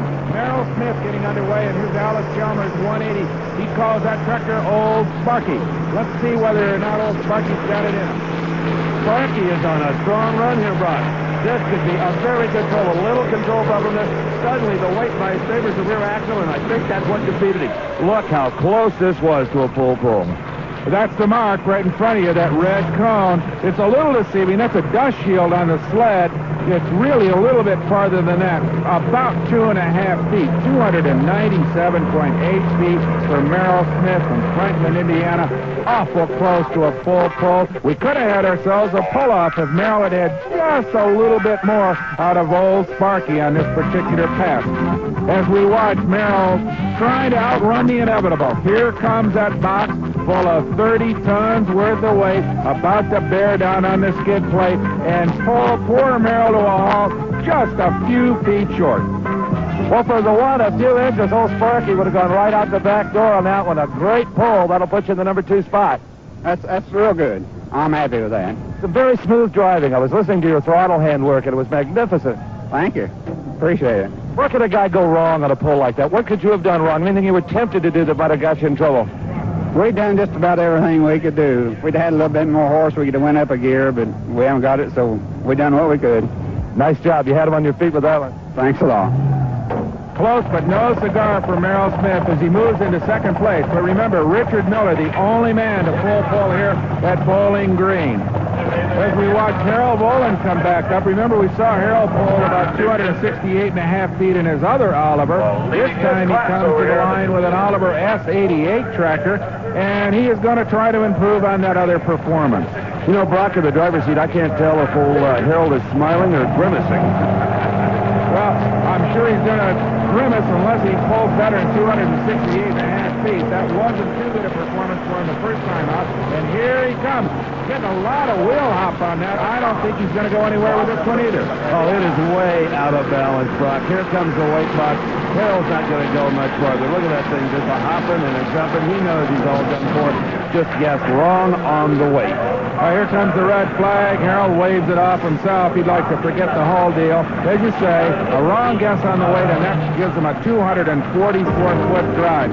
Richard Miller, the only man to full pull it here. He's in first. Merrill Smith, followed by Danny Brown in third place. Dave Chrisman and Roger Buss round out the top 5. The dirt is still flying in the 5,500-pound class of the National Championship Tractor Pull. Our next competitor to hook to the sled is Robert Parker. He's from Castalia, Ohio, and this, again, is one of those old Olivers, Brock Yates. Well, don't forget, Steve, Castalia is the hometown of our leader, Richard Miller, so we'll see if Robert Parker can pull it off. He's not running the same brand of machine. Of course, Miller on that modified Ford alcohol burner, and Parker is running an old Oliver 1650. But nonetheless, it could be some of the little pass on of the technology that Miller took to a full pull. Let's see how he does. And success here on this dry track may lie in that throttle hand. Now the throttle is wide open. This could be a good pull. Here comes the weight box. Using that necker's knob to try to guide that tractor down the course, using the independent rear brake to steer it, and he's a few feet short. Very little diesel smoke out of that engine, so Robert Parker may indeed have some of the technology of his hometown friend Richard Miller, who had the full pull. The distance is 292 and 5 inches, and some smoke out of that engine. It may be wounded. Down in the starting line area with our next puller is Brock Yates. The puller is Henry Piper. Brock? Well, Henry, you've been in this business a fair number of years. I retired to tractor pulling, really. I think that's what it amounted to. I decided I was going to retire in about 75 and went to Florida, of course, and sat around down there in some of the camps, and tractor pullers come in down there. And, of course, there's some of my old buddies out there pulling, so I decided right then that a retirement without anything to do wasn't for me. So you're pulling full-time now? Just about full time. Either that or wrenching on my tractor one. I have that problem too. Well, I guess they all do. Experience never gets you past having to wrench them a little bit, does it? No, iron is just so good, and you go past it too many times. Well, I hope it stays together for you today, and thanks for talking to us, Henry. I really hope it stays together too, for I know I've got a problem, and I hope it don't just pop out on me today. Well, thanks, Henry. We'll see you in a minute. And now let's go to Steve with Robert Parker. You got a little oil running out of the front of it, Robert. It must be pushing by, getting pretty hot, on that long run like that. So nothing serious inside, you know? Hopefully not. I really won't know until I get a chance to check her back out again after we get her back to the trailer. Well, you have the old Neckers knob here really smoking coming down. That one's fighting for that control. Yeah, we have to you mean the knob on here? Yeah, we need a knob on there somewhere where you can really get after her sometimes. You got to turn it quick. Well, let's hope when you get her back to the pits that it's not serious. It's a little blow-by. Okay, thank you. So Robert Parker will be checking his tractor out. And remember, Henry Piper also was worried about some mechanical problems with his machine. So as he comes to the line in his International 560, we'll have to check and see whether Henry Piper, surely the veteran in this field, is going to have himself a smooth-running tractor. These are the competitors rooting for Henry Piper, Brock, a very popular guy who, as he told you, retired after decades of hard work to work even harder, possibly, in tractor pulling. These guys will pull 6, 7, even 8 times during a week at the county fairs all over the Midwest. Now you see those big Firestone agricultural type tires starting to spin on lightweight aluminum wheels. Now Henry is a driving son of a gun, Brock. He has got a good one going. Now the throttle is wide open. Blowing dirt all over that sled. He might do it. He might do it. He sure might. Look at this. Almost as Henry's back wheels come to a halt right on the 300-foot line. A 296-foot, 1-inch drive for Henry Piper from Mount Vernon, Illinois. Beautiful. I'll tell you what, the folks were just on their feet, romping and stopping. They said Henry's going to do it, and it looked as if he was until the last few feet. And suddenly that International just bogged down. Boy, that was a super drive by Henry Piper. As we watch it once again, notice the almost perfect balance on that International. None of that bobbing up and down of the front wheels. Once it takes a set, those big rear tires working real hard. And it was just a matter, really, of raw horsepower that gave up on him just a few feet short of a full pull mark. A sensational drive. Henry, you look more like 25 years old coming down that course than 75. That was great. I felt 21. You know, you used to race speedboats there. At least you didn't have to put up with the dust, huh? We didn't have the dust there, I'll tell you for sure. What got you into tractor pulling instead of water racing? Come again on that. What got you into tractor pulling and out of the boats? I was racing, running tractors before I ever raced boats. Well, that's wonderful. Terrific job. The tractor feel good? Everything go all right? Now then, I get you. Tractor feel good? That was up to your expectations? Yeah, it was running good. I just liked a little on traction to getting the job done. Well, you're having about as much fun as anybody I've seen today. Well, I hope so, anyhow. If I pull a tractor, it's always fun. Ah, what a man. So Henry Piper has himself a whole bunch of fun here at Bowling Green, even though he comes up a few feet short of a full pull. But I'll tell you what, it looked as if he was going to go the distance. All right, before we get another puller here in Super Stock, let's go down to Nashville with Ed Bruce. Thank you, Brock. This is Mike Allen, the Executive Director of the National Tractor Pullers Association. Mike, the NTPA's come a long way in recent years. What are some of your goals? What do you see in the near future for the NTPA? I guess we see a couple of goals in our future. The first thing we try to stress is the quality and the safety of our events. We set our standards so that our competitors and our fans are well protected. The second thing that we're very interested in is the growth and development of the sport. As such, we've tried to develop a Grand National circuit of the past few years, very similar to NASCAR, that will give us grand champions at the end of the year. Mike, how many events does the NTPA sanction? We sanction probably over 100 events this coming year. We have 3 different tiers of competition. We have the Grand National, which we talked about a minute ago. We have the regional events for those people that don't like to travel all over the country, and we have the state event. We also believe that we're a sanctioning body first and a promotional body second. since we stress the quality of our events and the safety of them, we want to sanction first. But we do our national finals event and I'd say 8 or 9 other regional events. Well, I guess that's why most of the events run so smoothly then. Right now, let's go back to Brock and Steve in Bowling Green for more tractor pulling. All right, thank you, Ed. Hooking up to the sled next is Bert Stoffer from Ephrata, Pennsylvania. Now, he is another contender, Brock, for the national points title. He's a dark horse, but could pull it off. And Steve, he's got yet another branded tractor coming to the line. We've seen a whole bunch of things, but this one is a Deutz 8006 model, and that tractor, of course, has some modifications. You can see that big side panel, got all the secret stuff hidden inside it. As here comes Bert Stoffer off the line. Looks like he's a little bit sideways coming down here, Steve. Indeed, but I'll tell you what, worse than sideways, the old Deutz motor let go. White smoke out of these stacks is a sign of severe internal damage. Only 205 feet 7 inches for Bert Stoffer, and the hopes of a national title go up in smoke. A tough break for Bert as we watch him come down the track. Big puffs of black smoke out of that roaring Deutz tractor, and suddenly it's all over. Watch the exhaust pipe. It'll tell you the story. There goes a puff of gray, followed by one giant puff of white, meaning frustration for Bert Stoffer. Well, Bert, with the national championship probably on the line, you were on a perfect pull, and then something let go. Well, I don't really know what it was, but that's the way it goes, I guess. It felt good up into the motor problem? Beautiful. Felt real good. So you were smelling a full pull on that one until something went wrong? Yes, I was. Is there any chance with that effort of still pulling out that national championship, or is it all gone up in smoke? It's gone. It's gone. Well, condolences, but also a great effort. I know you did very well last evening. Congratulations last night, anyway. Well, thank you. Steve referring to the fact that he took 3rd place in the very competitive 7,200-pound Superstock class last evening. We'll be back with more Superstock competition here at Bowling Green. Here at the National Championship tractor pulls, you better have a full pull to match up with Richard Miller in a pull-up. 2nd place is Merrill Smith at 297 feet and change. But what's important right now for Jerry Van Dorp is he's got to have a 300-foot run, a full pull, if he's going to contend for top money. He sure does. His International 686 is nicknamed a Screamin' Demon, and he is going to need that 300-foot drive, as you said, Steve, to even get near Richard Miller. So in that sense, the best that Jerry Van Dorp can expect is a tie.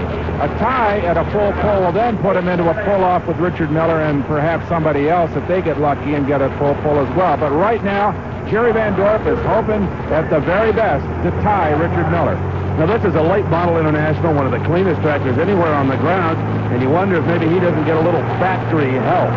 Well, that's hard to say, Steve, but I'll tell you what, there are a bunch of professionally built, special Superstock tractors here, and it looks as if Jerry Van Dorp's got one that really came out of his shop, not out of his barn. Well, pulling late in the class is going to be a disadvantage for Jerry Brock.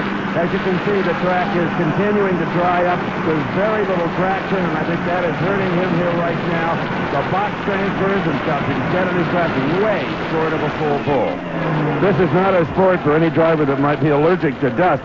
Finally, it clears enough for Jerry Van Dorp to see where he is on the course, and he's a bit disappointed. Only 277 feet, 11 inches. So while they unhook Jerry Van Dorp and send the sled back to the starting line, let's go to Brock Yates with Glenn Irvin. Glenn, any last thought? Now try to get it out the other end. Racetrack seems to be drying up pretty good, huh? Yes, it is. Make any weight changes? One back. Think that's going to work? I hope so. Good luck. Well, Glenn Irvin's talking about the weight placement on the nose of that tractor, which are seen to be so critical. Let's go to Steve. Was Jerry maybe turning the tires a little bit too hard? A little bit too hard, a little heavy on the front end. It's getting awful dry and dusty out there. So as the track gets drier, you really should probably be taking a little off of that front end if you guess right, huh? Right. You take it off front, put it on the rear, and, let the tire pressure down a little. I'm just a little too heavy on the front. Well, it was still a fine pull. Congratulations. Thank you. Thank you very much. Well, Jerry Van Dorp, one of the best in this business, and you can see how critical a weight change is in this particular class. We heard Glenn Irvin say that he made some weight changes as well as he backs his International Harvester 560 up against the sled to hook up. His best hope, as we said, like the other guys, is to equal Richard Miller's full pull, the only one here so far in the 5,500 weight class. And as he starts to pull, Brock, the thing to watch is that front end. You've heard the last couple of competitors say, as the track gets dusty, you've got to start moving that weight back, trying to get weight transfer and also just to build an advantage that the heavier rear axle gives you. So being very careful with the throttle is Glenn Urban. Too much horsepower too soon, you're just going to dig yourself a hole on this very dry track. Now driving as good as it can be done here is Glenn Urban. A masterful job at the wheel, but it is not going to be enough. If Sled had it to do over again, I'm sure he'd take some of those lead weights off the front end and hang them on the back end of that tractor, just trying to get a grip on what has become a very dry and tricky pulling surface. Right now, let's go back up to the starting line area to Brock Yates, who's with our next puller, Scott Beckett. Maybe he's got some ideas how to beat it. Well, Scott Beckett's got himself kind of a late starting spot here. You must have learned something watching that line action up there, Scott. Yeah, it's not taking much front end weight today, and hopefully I'm not running as much horsepower as the rest of these fellas, and maybe that'll help me, you know, get down there a little farther. They're turning the tires pretty hard, so maybe I'll get locked in a little better than they will. Well, I hope it works for you. Well, thank you. Good luck, Scott. Thank you much. Okay, Scott Beckett gets ready to go. Let's go to Steve with Glenn Urban. Now, Glenn, watching that was a very deceiving pull. About halfway down the course, it looked like you were going to lose it. You were going to lose that momentum, but you had a beautiful balance of wheel speed, power. Everything was going just right. Well, I just had the balance right. Is that a wild guess or something that you watched very carefully and figured it out? Yes, it is. Which? A wild guess or you figured it out? Wild guess. Right. Well, I tell you, I thought for sure, I said, well, he's done, and you just kept coming and coming and got feed after feed. Well, I don't know what to say on this kind of track. Well, anyway, it was just a beautiful job of driving and of balancing this tractor, and you could tell how well you figured it out. Okay. Thank you. Well, Steve, you've heard about the strong silent type. That's our man Glenn Urban out of Modeck, Indiana. As he heads back to the pits, let's get ready to watch Scott Beckett on yet another international harvester. These big internationals are mighty popular machines in this class. And here's a young driver, Brock, with a strong sounding tractor. Listen to that engine. Right, you are, Steve. These turbocharged machines that we've heard up to now have been very, very quiet. But Scott's exhaust system, we know it's a turbocharged machine, but Richwood, Ohio, Scott Beckett has come up with something totally different as far as an exhaust setup is concerned. Let's see if it pays off for him on the track. Well, it's an all-or-nothing pull for Scott Beckett, Brock. As he told you got to get more weight on that rear axle, and still it appears to be a little front-end heavy at this point in the pull. Now, that front end should be dancing about a foot off the ground. So even though he moved some weight, there was still not enough put to the back of the tractor, and this is a real disappointing pull for Scott Beckett. The laser measurement comes in from the NTPA officials. It is 232 feet, 10 inches. That won't earn Scott Beckett 10 cents here at the National Championship Tractor Pull. And the only way anybody is going to deprive Richard Miller of first-place money in this class is to accomplish the touchdown in this sport, a 300-foot full pull. Stick with us. We'll see if anybody else can do it when we come back. This class has accomplished the ultimate of the tractor pulling sport. The full distance of 300 feet belongs to Richard Miller. In the second spot, just inches away from that top money, was Merrill Smith. Henry Piper currently in the third spot. Our next puller is Kevin Buck of Edmore, Michigan. Now, Kevin has a very unique machine. In fact, it's a one-of-a-kind. Brock talked to him earlier about this tractor. Well, Kevin, tell me about this. I don't see any nameplate on this that I recognize. Well, the tractor's a 570 Super cockshut, built in Canada. They quit building them in approximately 1962. There's probably only 5 of these in the whole United States that run in the 5,000-pound super stock class, and I'm happy to say I got one of the better ones. Going to be a tough road to hoe out there today. Kevin, are you required to run the same engine that came in this tractor back in 1962? I mean, the same basic block, same type? Yes, Brock. All these super stock tractors have to run the original make block that came in that make and model tractor. I'm fortunate enough that they still produce this engine today, and I can get parts. But some of the fellows are having a tough time finding parts. Well, I don't think Kevin Buck has parts breakage on his mind right now. His only mission is to go 300 feet down this pulling track. Black smoke streaming from the chrome exhaust stack. He is underway, nursing that throttle hand forward. He has got a good run going, but as I said earlier, the track is deteriorated to the point that a full is very difficult. Here comes the weight transfer box. His momentum is slowing. Kevin Buck is not going to get a piece of the prize money in the 5,500-pound class. As the dust starts to clear, we see it's 274 feet 8 inches. Well, not enough for Kevin Buck. Unfortunately, probably a wrong guess as far as the weight transfer is concerned. Pulls him up short at 274 feet. But like all the runs here at Bowling Green, it was a perfectly safe drive considering all that horsepower. That's not an accident, as Steve found out. This is Howard Meredith's tractor from Maryland. Howard's not competing in the class we're seeing today because this tractor is much too heavy. But he has loaned it to us so we can take a look at the safety aspects that are required. And right here is the biggie, the most important, the ballistics nylon blanket around the bell housing area of this powerful diesel engine. Should the clutch ever explode, this will contain all of the errant parts. What you can't see that is required inside is a steel flywheel, not a cast one. In fact, no cast parts are allowed whatsoever in the clutch and flywheel area.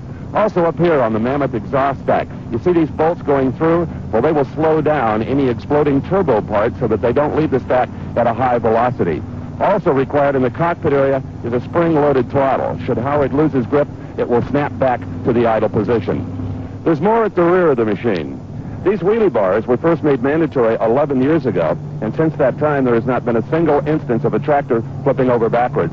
As we move up a bit, you'll notice the fire extinguisher mandatory on all pulling machines, and what they call the kill switch or dead man switch. This loop is hooked directly to the sled. Should it ever come unhooked, the tractor come unhooked for the sled, it will automatically shut off the ignition systems, bringing the tractor to a dead stop. Take a look at the concentration on this young man's face. This is Tom Urmson, Bakerstown, Pennsylvania, and there is a whole lot more at stake here at Bowling Green for him than simply winning this 5,500-pound weight class. He is in contention for the National Points Championship, but he has to beat Dennis Braybeck. You'll remember that Dennis earlier pulled 281 feet 1 inch. Now, Tom has to outpull Dennis to get that national points lead away from him. So, there's Dennis Braybeck watching, an awful lot at stake for him. There's his wife, Hazel. Remember, we talked to her earlier. So, as they watch this young man, Tom Urmson, back in and hooked up, there's a whole lot of tension among all the pullers here right now, Steve. And a whole lot of money at stake, Buck. Thousands and thousands of dollars. A year-long season of hard work all comes down to this one pull. For both Dennis Braybeck we see looking on, and Thomas Urmson we see hooking up. It comes down to this. It sure does. There's Dennis Braybeck. Fingers aren't crossed, but you can be sure that he's hoping for the best on his part. Remember, it's a 281-foot, 1-inch drive that Tom Urmson's got to make. And here he comes. A little weight transfer problem. That front end of that international starting to hop a little bit. Braybeck very passive as he watches it come down the track. No, he will not do it. He's short. Let's go to Steve. Thomas Urmson did not do it. Now, is that going to give you the Grand National title, Dennis? We'll be able to keep him now. Well, congratulations. That's 2 in a row, right? Well, I didn't win last year, but this will be 6. Well, that's tremendous. And you were, Hazel? Yeah, you were wrong there. You should have a little more confidence. You've done it again. I had confidence in Tom. So, Tom, it sounded like he might have had some motor problems. The turbocharger kind of banging. He had some blow-by coming out. He's got a problem in the motor. So, maybe you didn't win the pole, but you certainly won the national championship, and that's where the money really was. Well, we've all done a lot of trucking, so it's something you look forward to. All right, good job, everybody. Congratulations to Dennis as well, as we have one more look at Tom Urmson's valiant effort to try to displace him for that championship title. Here he comes, with big rear tires, fighting for traction, but unfortunately it's not enough here on a very dusty Bowling Green surface. And there, just short of the mark, he runs out of horsepower and traction. But Tom Urmson hanging here on the fence, watching the rest of this class. You had a chance at that Grand National title. What happened, Tom? We just didn't drive like we should drive her.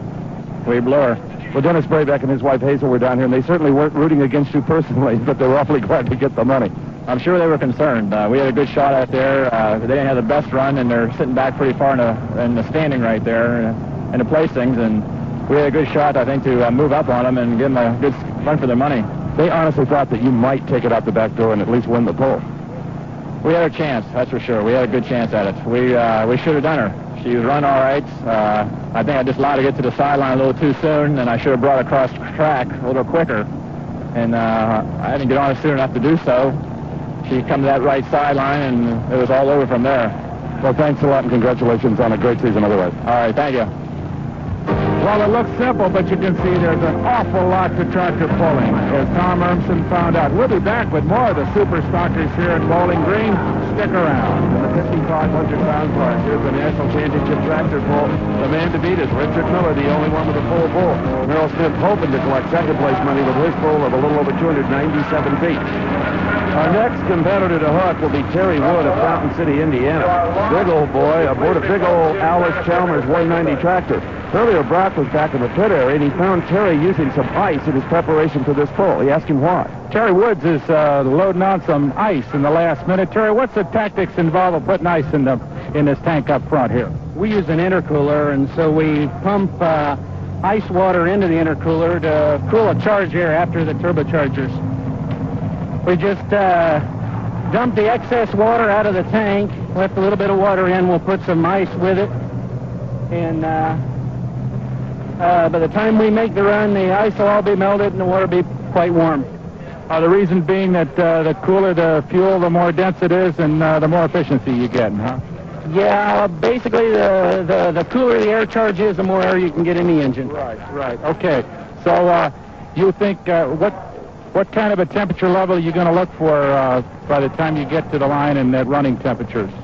Well, the engine will be yet quite cool as far as the radiator temperature goes. It'll be in the neighborhood of 140 or 150 degrees. By the time the pull's over with, if everything works right, it won't be over 200. Thank you. Yeah, a lot of high tech here in tractor pulling, as you can see. This is very serious business, and a lot of very high tech changes are made just before the run. And as you well know, Brock, intercooling is something that has come out of racing competition to be found on production cars these days. The only way Terry Wood is going to collect the big bucks here in Bowling Green, Ohio, is a full pull. The entire 300 feet, the only way he can do it.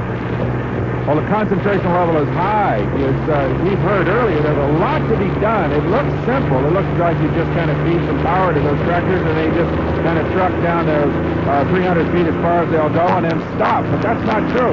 He can steer it. He can use his brakes.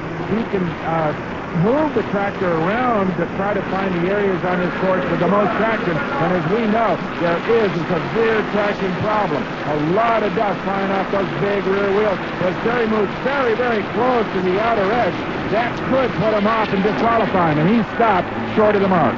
Brock, it appeared that Terry lost a lot of wheel speed using those independent rear brakes to stay away from that outside line. Nevertheless, I don't believe a full pull was in his future.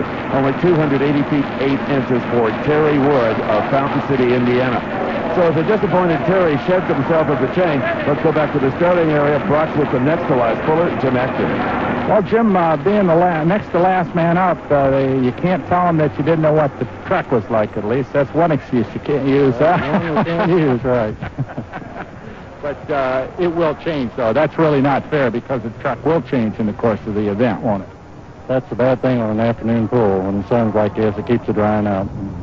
So you got to keep kind of fiddling around with the weights. Are you going to make any changes before you go or not? Yeah, that's getting ready to move some to the back end. Hope that's the right move. Well, I noticed a lot of the fellows have been moving a little bit off the front down to the back, and it seems to be, seem to be a trend that's going to continue right through the rest of the afternoon, do you think? Yeah, as the track dries out, well, it takes less front end weight, so we'll try to balance her out. How many pounds do you reckon you're going to have to move? I'll just move about 70. I don't have a whole lot to move. Normally I have front end problems with this one, so about 70 pounds will be enough. Good. Well, I hope it works for you. Okay, fine. Thank you. Jim. Appreciate it. So as Jim gets ready to go, let's go to Steve with Terry Wood. Well, Terry had a little problem right at the very end there, it looked like. Yeah, I just wasn't able to stretch it out quite as far as I wanted to. And I should have taken it at the end. As an engineer for Allison Chalmers, what does your company think about you out here flogging their tractors like this? They like it when I go back and I've done good. They're very skeptical about liability, though. You have to be careful about revealing any of the engineering secrets or R&D you're doing to the other pullers. No, because everything that I'm doing as far as my pulling secrets are strictly my own, and we keep them confidential. as far as most of the equipment, it's available, and we all buy from about the same people. But the turbochargers and the fuel systems are still each guy's secret. To some extent, yes. And of course, when I have my edge, I don't really want to reveal it, you know. Even if it's cell tractors? Even if it's cell tractors, that's my secret. Thank you. Well, as we said earlier, a whole bunch of guys have a whole lot of confidential information that they don't share here in tractor pulling, especially in the super stock classes. Jim Acton now getting ready to go once more. The International Harvester brand shows up here being hooked up to that big sled. That sled, by the way, Steve, has more than held its own against the competition today. Only one full pull so far. Well, it's almost sometimes, Brock, like that sled is alive. You can hear it laughing at you as the weight box transfers. Jim Acton, Lynn, Indiana, starting to move that throttle forward as the tires begin to spin. That means he's engaging the clutch, kind of sliding that clutch out. Now the clutch is all the way out and a hammer down. He said he moved some 70 pounds to the rear end. It appears to have been a perfect move. A nice balance on the tractor, but maybe not enough horsepower. Jim Acton giving it everything he's got, but it is not enough. Tractor comes to a stop well short of a full pull. I thought maybe Jim Acton had an advantage when I noticed the name of his tractor is Dust Devil. It may be the only thing here enjoying the present atmosphere. There's only one more pull to go, and Brock is back in the starting line area with him. Brock? Well, John Parker is the last man up, which kind of riding scratch in a race, but in a tractor pull, that can't be all bad. He had probably a pretty good chance to look everybody else over and see what kind of mistakes they were making. Yeah, but the track gets a lot worse the farther you go than hot does. I noticed a bunch of guys move way to the back, John. I just saw you put, looks like maybe 100, 150 pounds back up front. We normally run it all up front, and we got 100 back today. Okay. You say the track is getting a little bit rough? It's a little bit wore out, dry. What'll that do to the tractor? You just don't get as good a bite, and you won't pull the feathers off. Well, I hope it works out for you, even though they are starting at the back. Yeah, so that. So as John Parker mounts up to round up the action here in this class, let's go to Steve with Jim Acton. Well, Jim, a lot of people felt that you had the power and the talent to force a pull-off with Richard Miller, but it sounded like the motor was wagging a little early. It kind of a little too much water injection for no harder to pull and kind of made a miss out. Is it the water injection that creates some of that white smoke among the black? That's right. It's too much water does that. Well, good job anyway. Thank you. Okay, thank you. So Jim Acton won't place here today at Bowling Green, but you can be sure he, like all the other competitors, will be back to have a shot at it. All right, John Parker on the line. Oliver's 1650 tractor. He is the final man who can equal Richard Miller's only full pull here today. This is a man with a lot of experience, Brock, and more importantly than that, today he's got an awful lot of horsepower. He's got a shot at doing it. It's a monster 1650 Oliver engine. Here he goes. I think it looks good so far, Brock. Very tenderly brought off the line. Now he's got the hammer down. He's got good momentum. This could be a surpriser. They said the track was impossible. Suddenly control problems slowing down. And I'll tell you what, Brock, had it not been for control problems, he might have done it. John Parker, 292 feet, 5 inches. Terrific effort. It looked beautiful. It looked like the weight balance was almost perfect all the way down the track until finally the last few feet, and then John Parker came to all about 8 feet short. This, though, is the winner, Richard Miller. And this was the championship run, the full pull. The beautiful balance on that tractor. They sniffed it a little bit when Richard showed up here at the National Championships with a brand new machine with a Chrysler Hemi-type head on a diesel block converted to run an alcohol. There ain't nobody laughing now except for Richard. He's got the first place money in his wallet. Merrill Smith second, Henry Piper third. You had to pull better than 292 to make any money. Brock Swift the champion. Well, Richard Miller came in here with an unpainted, essentially untested tractor and just blew him away. The only full pull of the afternoon, and alcohol power paid off, right? Yeah, it did real good. The unpainted tractor already had an offer to get a paint job, so it wasn't all bad today. Well, you ought to be able to take home enough money to get her painted up real pretty now. Yeah, it'll help. It's been kind of lean. We've been neglecting the business and trying to get the new tractor going, and and the pocketbook's getting a little dry, to be sure, so all around it's going to help. Real happy day all the way around. I'm sure the crew's happy, and I'm sure you guys that took a gamble to set that engine up the way you did feel real good about it. Yeah, the Riverside engine and the guys, man, we stuck our neck out, and it looks like it's going to be a payoff. Well, congratulations for taking a gamble and winning. We're proud of you. Thank you. Well, so far today, we've seen diesel engines. Coming up next, supercharged, fuel-injected, hot rod horsepower in the two-wheel drive trucks. Don't miss this. Remember we talked about a pull-off in the 5,500 tractor class?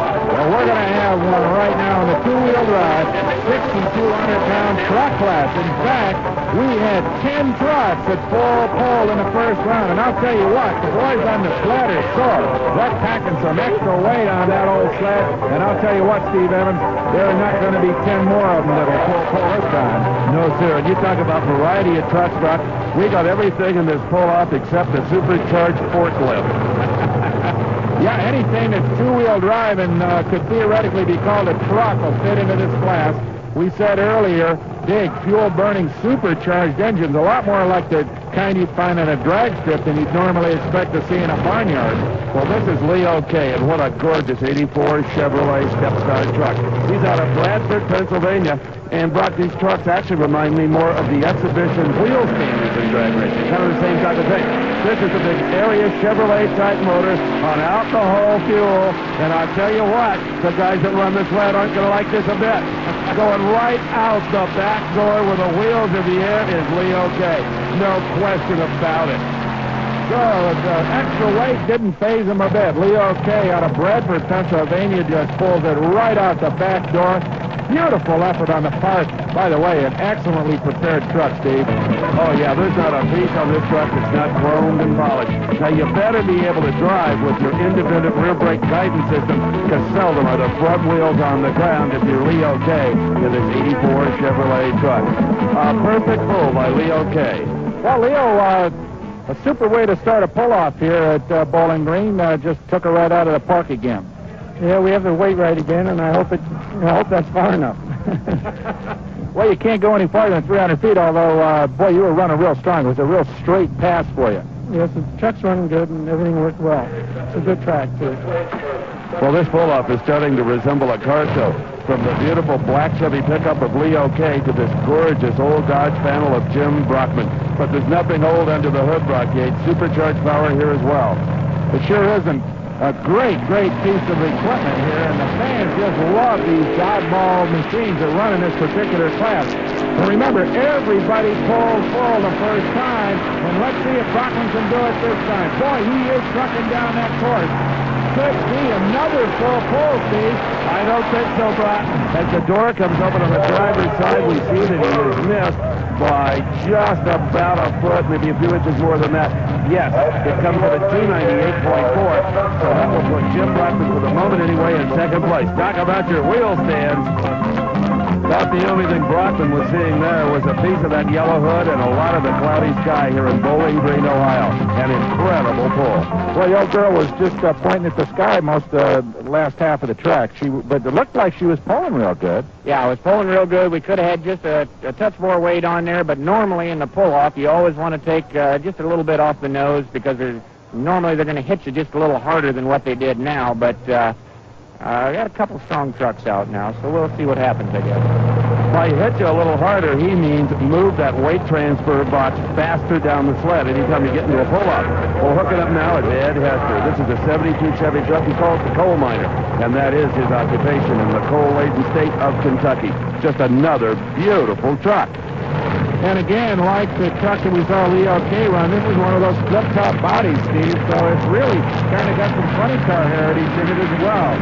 Very creative engineering in this class, and that is why the fans love it. As we watch Ed Hester trucking out of here, lots of horsepower, and the truck seems to be well balanced. Now the front wheels lift a little bit, but he's got himself a good pull coming up too. He was just a little short of horsepower on this one, Brock, as the truck comes to an abrupt stop. The measurement, 282 feet 9 inches, and he will settle into the third slot with quite a few more competitors to come. So as we watch the nose of Ed Hester's 72 Chevy pickup trying to get to the far end of this track, we'll be back with more of the two-wheel drive pickups here at Bowling Green. I'm Steve Evans, along with Brock Yates here at the National Championship Tractor Pull at Bowling Green, Ohio. The exciting two-wheel drive 6,200-pound truck pull-off continues.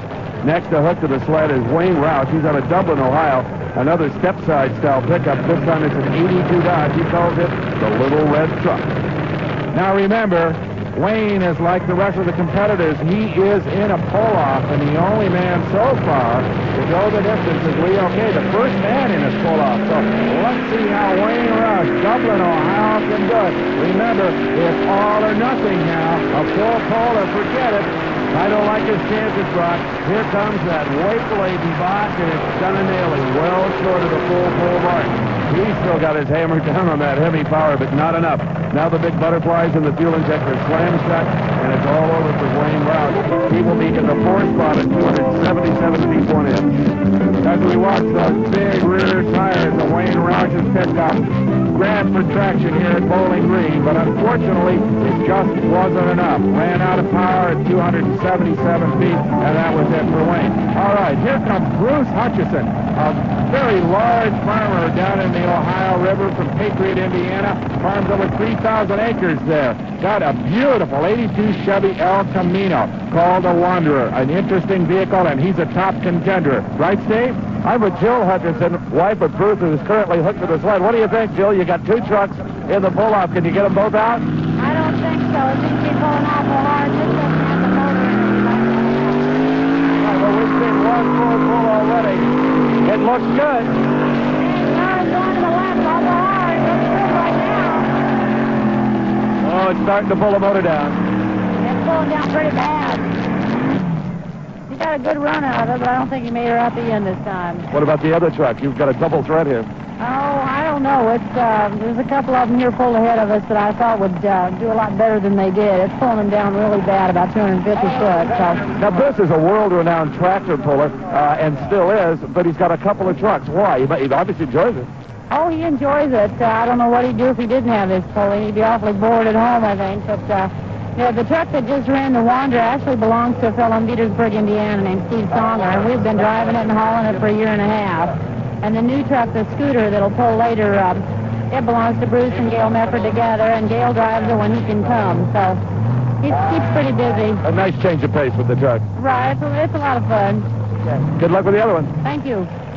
Well, we'll see Hutchison have one more try as Tom Arps of Napoleon, Ohio, backs into place. He, too, running one of those step-side Chevys, the Black Widow. This, too, Steve Evans, has got a supercharged Chevy up front in place of probably what started out maybe as an old six-cylinder. Well, the only big left stock on that Chevy truck is the body itself. The weight box starting to come forward. With his teeth clenched, here's the driver, Thomas Hart, but grinning behind him are the guys that run that sled because they can tell right now he is not going to carry it out the back door. In fact, a short pull, really. 254 feet, 11 inches is not enough for Tom Arps to get into that first-place spot.